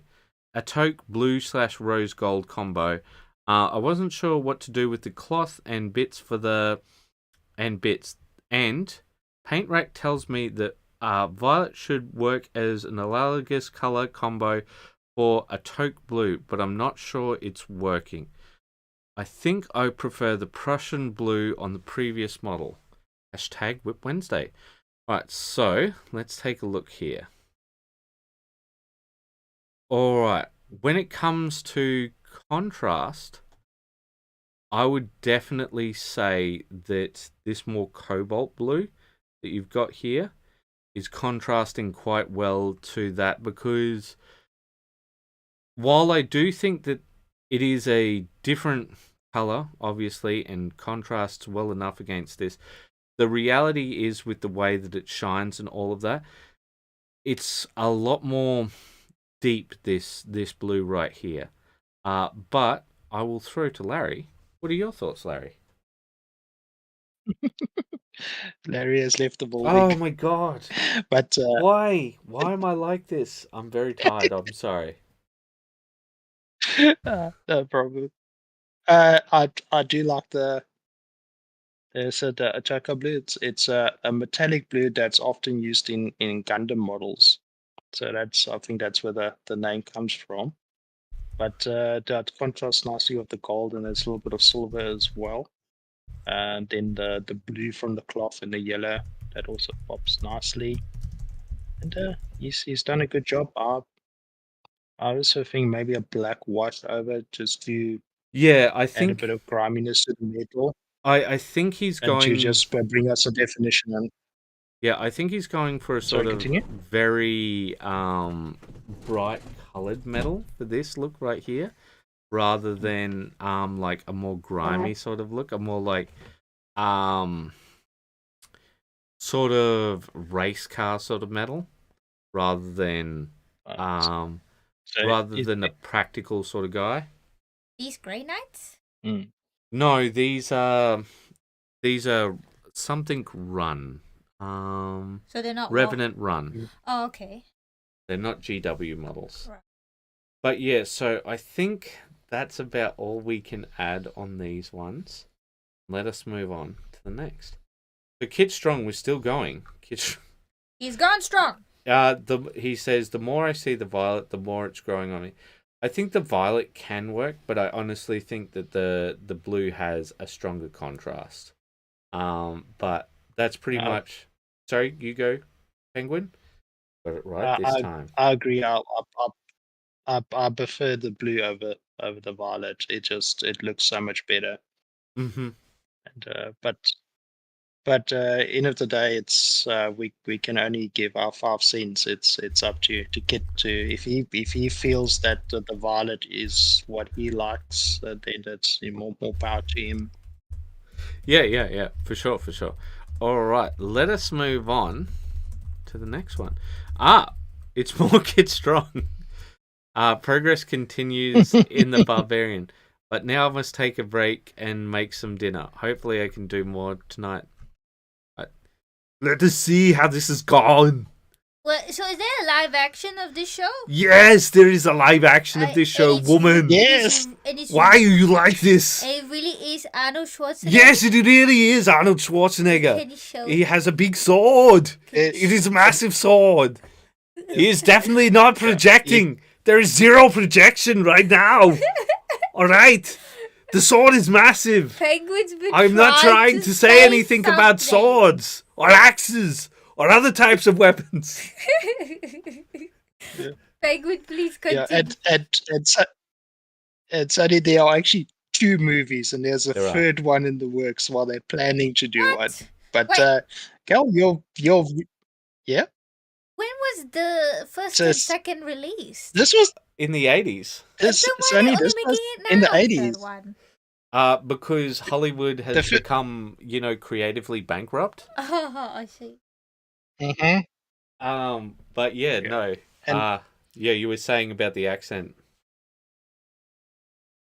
and the third one is called Old Man Conan. So I think they also think that Arnold Schwarzenegger's old enough to pull the role. Hmm. But yeah, and also like he had 2 swords in the movies. So the first sword was what his father made, and then the second sword that he found was the Atlantean, which I think is a very aesthetically good looking sword, but I don't know how practical it would be because it looks very heavy.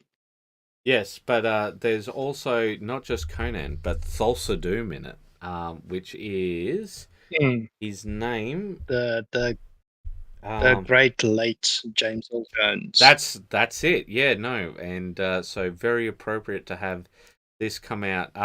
He's a snake man in that, which is very it's just so camp and it's fantastic. But Rumble Ruse say, Mr. Kimball, I've got a headache, kid. Maybe it's a Larry? Mr. Kimball, it's not a Larry! Listen, it is not Larry, alright? His name is Penguin, alright? He's a penguin, he's got flippers. He's not an upgrown man with a beard or anything like this. He's a small, feathery creature. Laughing. Everybody's laughing at you. So I think the progress looks good. I think it's coming along, but I don't think that we've seen anything so significant that we can comment on it, because it looks like a lot of base colors are put down. The leatherwork's looking really nice though. Yeah. So let us move on to the next one, which is it's RJ Warren. It's the cute models. Chibis. Yes. Do you want to read out? How are all the Chibis. Chibi? How are all the whips I've posted recently? I don't know, but I got some more whips going. Mm-hmm. That's what he says. Well, That's what he said. Well, Penguin Larry, what do you think of these various chibi models? They definitely got the cuteness factor going for them, and I think that's also the appeal of this style, is that you can be more creative and you can lean more towards the cartoonish side of life when it comes to the art style and the color schemes. Also, the colors very, very vibrant, especially this guy with the blue and the pink. That's like shockingly. You can see him from a mile away. Oh yeah. The blue and the the Sentinel. The Sentinel. Is that what he is? The Sentinel. Yeah. Yeah. And this the guys with the hood. The hood looks nice, like this off white Dr. with the Doom, green yeah. contrasts well, the brown. Mm. Yeah, I'm not familiar with any of these characters, so I don't know what they call. Is the other one Green Goblin, right? No. I think it's Hobgoblin. There's a whole lot of different goblins. So like the Green Goblin died, and then somebody took up his mantle, and there was the Hobgoblin, and there was a whole series of goblins. So don't worry if you don't know which specific goblin it is. It's a goblin. It is a goblin. But I know, not our goblin. yeah, all I know is that Goblin Slayer would take care of him. Rubberoo confirm Hobgoblin. Yeah, okay, yeah, so I was correct. But yes, all I know he'd say is, Goblin, how many? Was promised sea goblins. Have you guys watched Goblin Slayer? We are referencing Goblin Slayer. It's a good It's a really good show, actually. yeah. The first episode can be hard to get past, though. It Yeah, does make you hate the goblins. We will not mention what happens. It is not family friendly. Yeah, it is not family friendly at all. Not family friendly. All right. Yes. So, Sunny, your opinion is required. I think he's definitely got down the chibi vibe with the colorful colors, very saturated, and he's really going with that comic book style, more or less. I think with those like sort of flat cell shading look. I like it very much. I think he's definitely heading in the right direction. I also want to know where he gets his gloves because they seem so tight, and they seem like really helpful because maybe he's wearing like a size smaller or something. Maybe. Maybe that's how it. Maybe, but that's my primary concern. So, RJ Larry, where do you get your RJ Larry? Tell us your secrets. Yes. All right. It is time for somebody else to read out now. All right. It's neither Sunny nor I can read this one out. Yeah. So. It's this. Yeah, it's just this John Ross guy. He's such a chop, and his English is delicious. All right, would you like to read out for us, Larry? I'll read it. Stop it. That time it was deliberate, at least.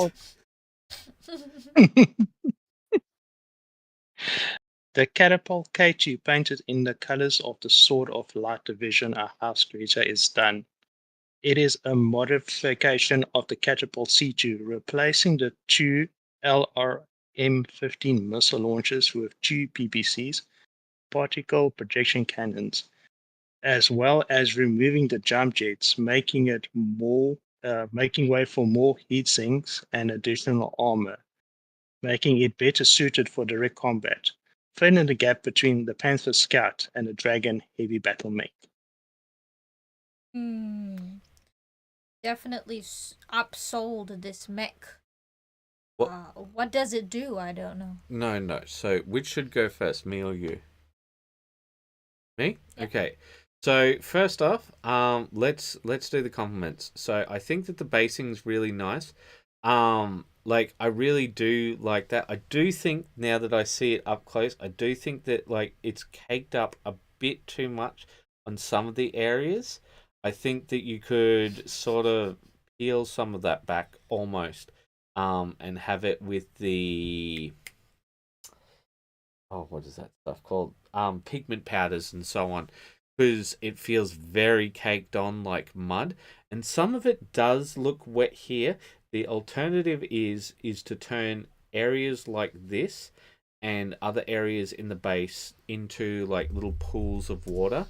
I think that the way that you've done the hazard stripes is just absolutely freaking perfect, because you take a look at that and it looks so smooth. I really liked your use of decals. I think your use of decals is very nice. Very, very much suits this mech, because it feels as if when I take a look at this mech, when I take a look at how it looks, I feel as if it is a factory-produced thing. I feel as if it is not some sort of ancient piece of technology, rumbled out of somebody's garage like it would be in 40K, right? I feel much more like it is a custom piece of equipment. And I even like the sort of jagged teeth that you've done here, and it's not quite matched as much as everything else, because it feels... Sorry? Iskandar wants to point something out. He's wondering why the mech is placed a bit too far back on the base. Okay, well, Penguin, would you like to field that one? The base that I used is a old CD. Yeah. Because of the way the mech is balanced, if I put it a bit further, if I put it too close to the front end, the 1 foot goes into the hole. Besides the fact that I've actually taped over it. So that's the reason for putting so back in the base. And also to comment on about why the feet look the way they do is that I used green stuff putty to actually hold it in place there. So that buildup is actually overspill from the green stuff that I then covered up with some paste. With some paste. So you're using it as a part of its support structure to keep it on its base. Correct. All right, well, if that's the case, then definitely what you have to do is add some wetness to the base. Like, you can do that by simply making some of it glossy. But there's a particular spot on right here, which I think you can build up with either UV resin or whatever. It doesn't. Yeah, I agree. Because the way that it's caked, I thought it was like wet mud. Yeah. And I think you've got to sell that a bit more. So I'll go back to where I was. The thing is, it looks very much like it's come out of a factory, come out of a hangar somewhere, rather than stumbling out of somebody's garage. I like the way that you've done the lights. I very much like the way the red is. It feels very sort of, like I said, from a factory. It doesn't feel as if it's a thing. And as for what it does, so usually this mech, honey, is more used on the periphery, but that's with its missile launchers and jump jets. So it's meant to sort of ambush other mechs. It can do stand down fights, but this mech would be much better at just going head to head with other people compared to its standard variant, is what Larry was saying by what he was saying there. All right, would you like to comment on it before? I think his scale modeler skills are definitely showing through here. I would agree. Especially with the decals, like you say, which definitely gives it a very almost realistic look. I noticed that he's tried to do some sheen lines on the side here, the gray. Is that what you were going for, Larry? What's it? I've infected you. Penguin. Yeah, sorry.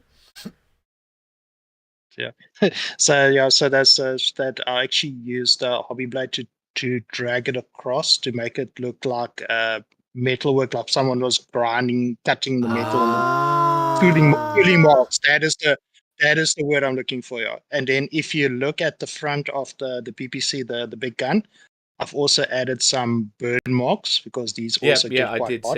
I did see that. You can see it. Yeah. I see from the side. Yeah. Muzzle burn. Muzzle burn looks great. So I added some tooling marks to show this is a piece of metal that's been worked on, and it's also a bit some oily in the joints, and then the decals that I used on the head, because I felt this cockpit looked like a monster's head. So yes, I noticed that. You got to do. Yeah, that is from a is it a P-54 Tomahawk? It's a World War II plane. They had the shark teeth underneath the propeller, so that's from that kit that I had that models, and then really like that touch. And then also also coming back to your the video that you did with regarding the Dark Angels with the color scheme of the red and the green and that. Then I mentioned to that's why House Creator their cockpit windscreens are normally painted green, and I feel that also tells us it's to show their envy compared to the other great houses, because they're not as economically as powerful as House Steiner, and they're not as politically stable as House Davian. The Draconis Combine is the state that war builds. If I can put it as their sole purpose is just fighting and conquering, and they also the group that started the Succession Wars, which is like the equivalent of the Horus Heresy in the BattleTech universe. And the Succession Wars are still going on, and fun times and happiness. Well, I think. And then also like yeah. So also just to like there's the the markings on the legs. Mm-hmm. The hazard stripes also just added some metal chipping there just to Yeah, I show that did see that. there's actually a metal creature underneath that, Yeah. or to give the illusion that is a metal structure. I think this was very well done, Penguin. I don't think I've got any feedback I could give that would Be be beyond helpful. what we've already given. Yeah, Yeah. so I think we should move on to the. Ooh, what is this? It's Alright. Andy. It's Andy Dickinson. Back at it after being away for a couple of weeks. One model from Wild West Exodus. Painting pink isn't a color I do very often, but progress has been made. And some. No, I should read it in. The other voice? Yeah. One model from Wild West Exodus. Painting pink isn't a color I do very often, but progress has. Oh, you want to The darkest dungeon fella. No, he would go. How would he say? He'd say, "Pink isn't my color, but seems progress has gone that way. If that is something that you would like." But yeah, so I think the pinks come up well, but I think the face looks a lot of work because is that supposed to be a woman? Yeah, see, that's not a question that should be asked. When it's like, well, she's got boobs and a skirt and these big hips and all of that, and then you look at the face. But to be fair, a lot of people sculpt female faces very manly. Masculine faces. Yeah, it doesn't. So, I think that's the only thing I would say. The face needs work. Everything else is looking good. Yeah. So, Penguin, what do you think? I agree. The face definitely does need some work, but the pink and the blue gray guys complement each other. The gold trim looks good. The guns, they look good. Yeah, it's a decent model. Mm-hmm. And anything I can say. Yep. Sorry. I was just going to. The only go. the only thing that I can suggest is maybe just a white to get some contrast going. So you add add some shading going. Yeah. And then maybe some highlighting with a bit brighter pink at the very top of the dress to get almost like a zenithal lighting effect. Yeah. I understand what you're saying. All right, shall we move on to the next one? Oh, yes, sorry. Yeah, the next one we've got Jose. Not done much painting as I have a weekend of board gaming and my PC keeps dying every other day as Windows Update installed a questionable update. Oh. It's alive now. Tomorrow? Who knows? Anyway, I've finished my White Lion Armor Brawler and 3 more tall grass tiles. I've had some deliveries too, so new interesting models to come soon. Alright, so who's up next? Is it you? Well, I like the texture. It looks very furry. Be honest, because you sounded a little unsure there. No, because I didn't feel like it looked like a white lion, but then I'm like, lions normally are not white because they're albino, right? Like the white lion is the albino. No, they don't have red eyes. Yep. Are they penguin? What are they? Albino lions? You do get that there is a substrain of lion. They're predominantly in Kenya that are white. That they're not albino. But they're just white. But then variant. it's also they're just a white variant, like you get a white cat, for example. So that's why I think I just didn't quite make that connection because I'm not used to seeing white lion fur like this. But I think the textures definitely come through quite nicely. What else? I think the contrast and the skin work is very nice. I really like the gold buckle that's really catching my eye basing is spot on as always. I think he's tried with the eyes as best he could, but they're still a little on the large pupil side. They're So definitely facing the right direction, but it's very large. for me, I'm going to be honest. I think this is one of his weakest models thus far. Especially see right here. I think that could be worked on a great deal, because when I take a look at it, I just think to myself, like that's very very dark, and it just seems very textured and off. Yeah. But you, Penguin?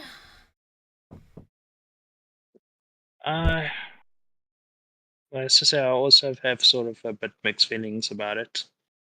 It's if as a gaming piece, I feel it is good enough, but having seen some of his other work that he has done, I feel it's missing something. Maybe just because it's majority just white. Yeah. I Yeah. think that's Maybe, yeah, maybe if he used a bone color, or maybe if he still wanted to have that white, maybe like a beige, Maybe and then maybe it dry needs to brushing be some white over it. yeah, maybe the white needs to be pushed a considerable amount more, but I think we've said all that we can, and let us move on to the next one. Oh, it's Alex. Alex. Finished painting this rat ogre. Yeah, I am in the process of painting all the basing bits I'm going to be using for the army. The scheme will be urban destruction, so lots of rubble, cobblestone, broken pottery, etc. I plan to do all the basing at once, so I'm not basing anything yet. Soon, though. Soon.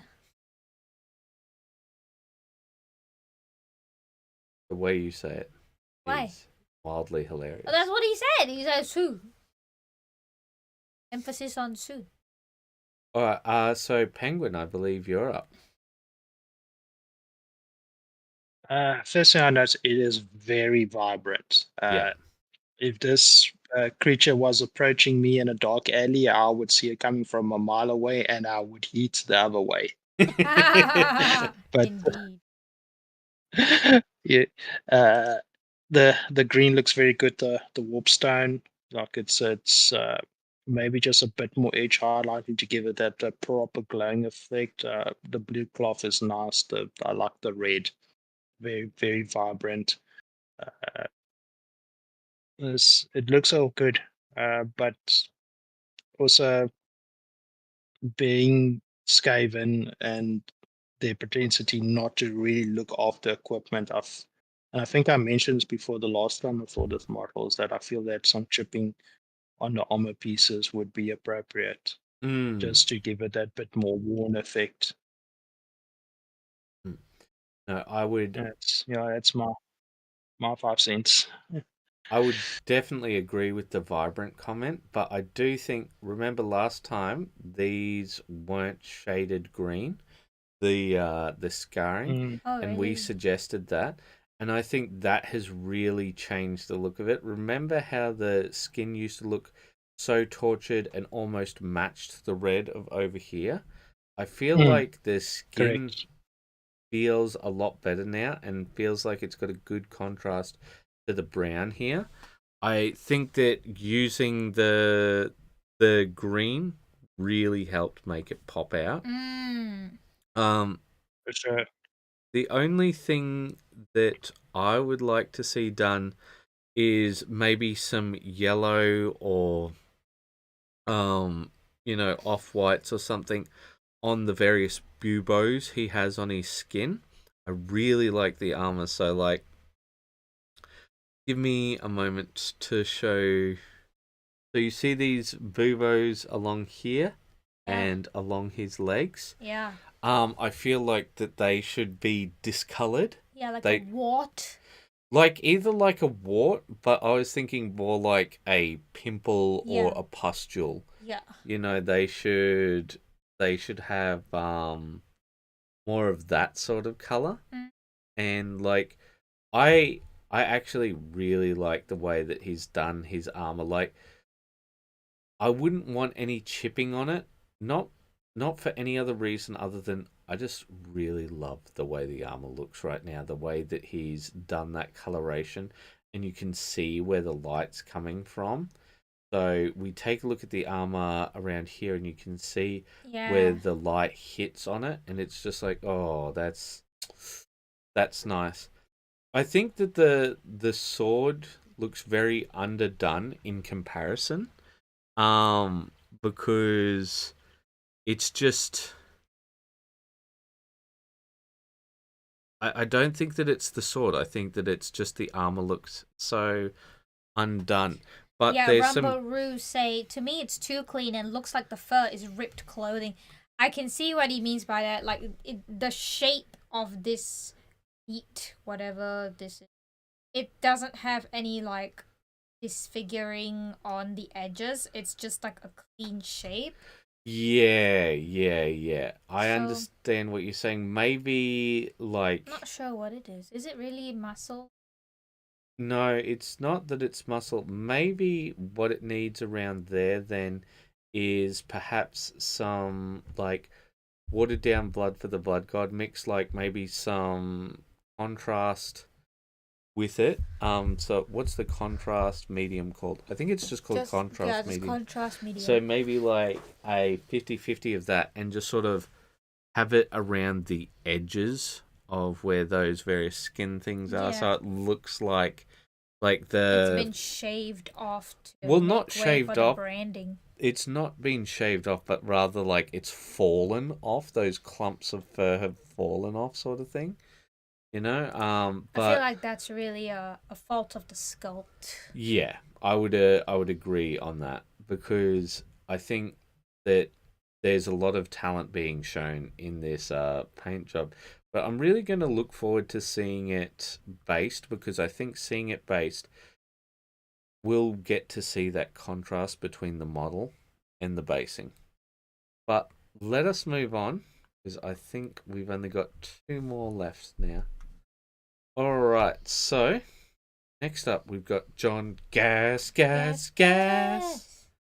Let me just scroll back down here. Update on the Astrolith bearer. I've only had a few hours to paint since trying to make the sword look obsidian with some really dark purples. Also trying to incorporate the metallic purples from the Astrolith. Well, you know, it doesn't look like obsidian to me. What it does look like is it looks like some sort of Amethyst. well, not even amethyst. It looks like an alien weapon. Like it's almost got like a glow to it. That sort of thing, you know. Like you expect to hear like a hum coming from it. Look, but Penguin wants to say. yeah. What do you think, Penguin? I've yeah, I agree with you. Is that it's the purple's not reading as intended. I'm actually like figuring out to see what amethyst is the actual proper color for that would be, but I think it's actually lava that is crystallized. If I remember, oh no, so obsidian is lava that's gets crystallized, and it's got Yeah. if you hold it to the sun, it's got like a deep red color. So Is is it? it? But uh,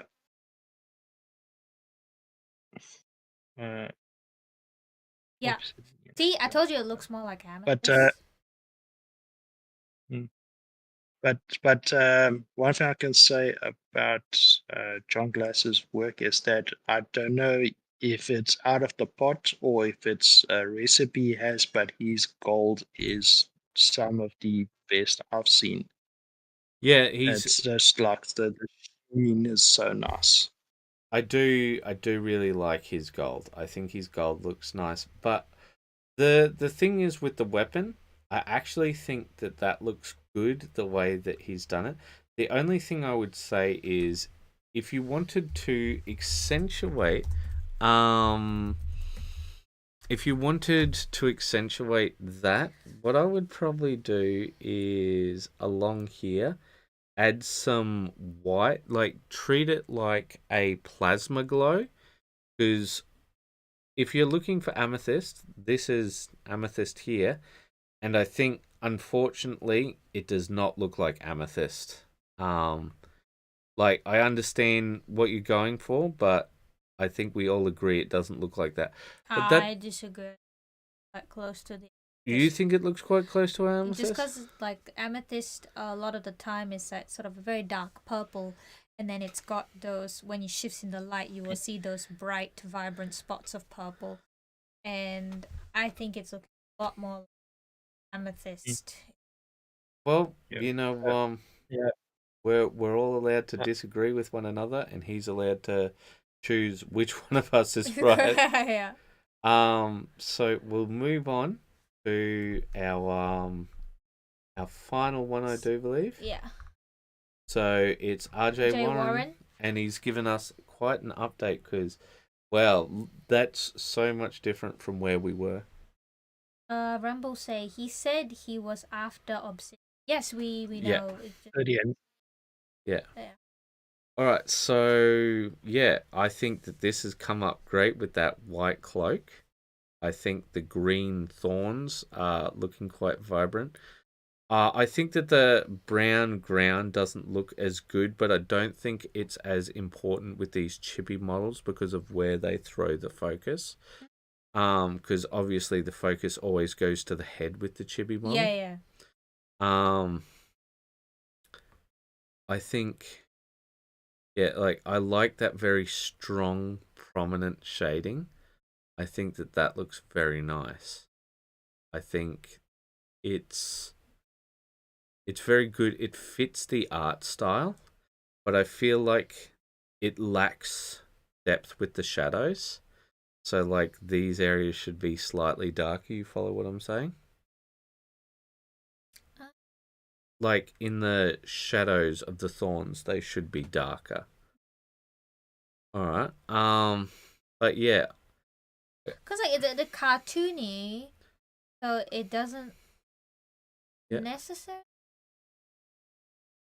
full on depth. Yep. Well. So next up, we've got Gwenpool, I believe this character is called. And I'd say that the white is extremely bright, but I think there's no helping that because I think that's how the character actually looks. That its white is cartoonishly bright in the character itself. Mm-hmm. So I think you got to choose. Are you going for like fitting the source material or? And I think this looks good. I think this. I don't know. Is this meant to be on fire? I don't know what's going on here, but I think the Hobgoblin looks great. We haven't seen a lot of change with him. I think he looked good before. But it looks like he's riding a flame now. Yeah, it does. Rather than the glider. It does very much look like a flame. A burning phoenix. I don't know if that's deliberate or not. Rumble say normally these models come with art that gives you a general guide to paint. And here's the more regular Doctor Doom, where he's in his green cloak. And this is much closer to the usual RJ Warren style that I'm familiar with. And I think it looks really good. But once again, I think those shadows need some more shading. So can you see it here, what I'm talking about? Yeah, and that's the same thing I was saying with the thorns. Right. Like there's not a lot of value difference when it comes to the shadows. Marcelo say the cape is nicely shaded but kind of bright. I don't think being bright is bad. But see, like right here, I think it needs an additional highlight, and in there it needs additional shadow because you are trying for that sort of cartoony cell shading look. All right. Do you have anything that you would like to add to this one, Sonny? No, but Penguin I think wanted to say. Yeah, you go ahead. So I like all the models. So they're very well painted. This is the type of quality of work that we come to expect from RJ Warren. But I I must say I do like the Deadpool character, the female version, for one specific reason. If you look at the backpack, that's an instant win, in my opinion. Okay, let me. The teddy bear backpack, right? No, it's a penguin. Ah, the penguin. Biased. Yes. Yeah, biased. I have to be biased, but they're all very nicely painted, and also it's got a shark pup. It's a shark, but it's also a puppy. Yeah. It looks. It's like. I Yeah, did. so it's one that this is like one that Oh no. Oh Alright. no, the internet's cutting out again, penguin. Well, maybe we should wrap it up.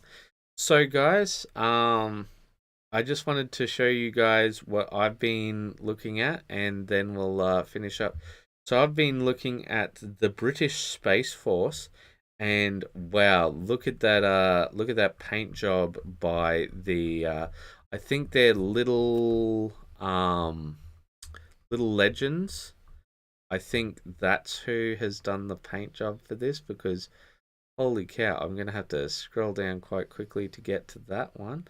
Yeah, look at this paint job. Oh wow. Absolutely fantastic work by them, but I'm really impressed with these guys, and I think, there's some Mordians that could come out of this, and I also thought that they'd look quite good combined with the Space Aussies, and Penguin threw me onto this one after seeing those, and like all of the things that I love seem to be coming out at the same time. And the Heroes of Might and Magic board game expansions coming out at the same time. So We don't need that one. we already have the big box. no, this one's new things. Yes, It's new things. Yes. Lots of new things. I support Space Aussies. Box very big. Yes. Yeah. Oh, The resources you can maybe use for photograph as well.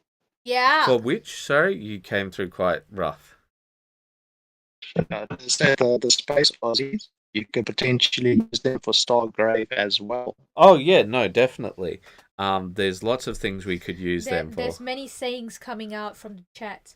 For King and Galaxy, God save the Space King. Oh dear, oh dear. Well, everybody, I just want to say thank you so much for joining us.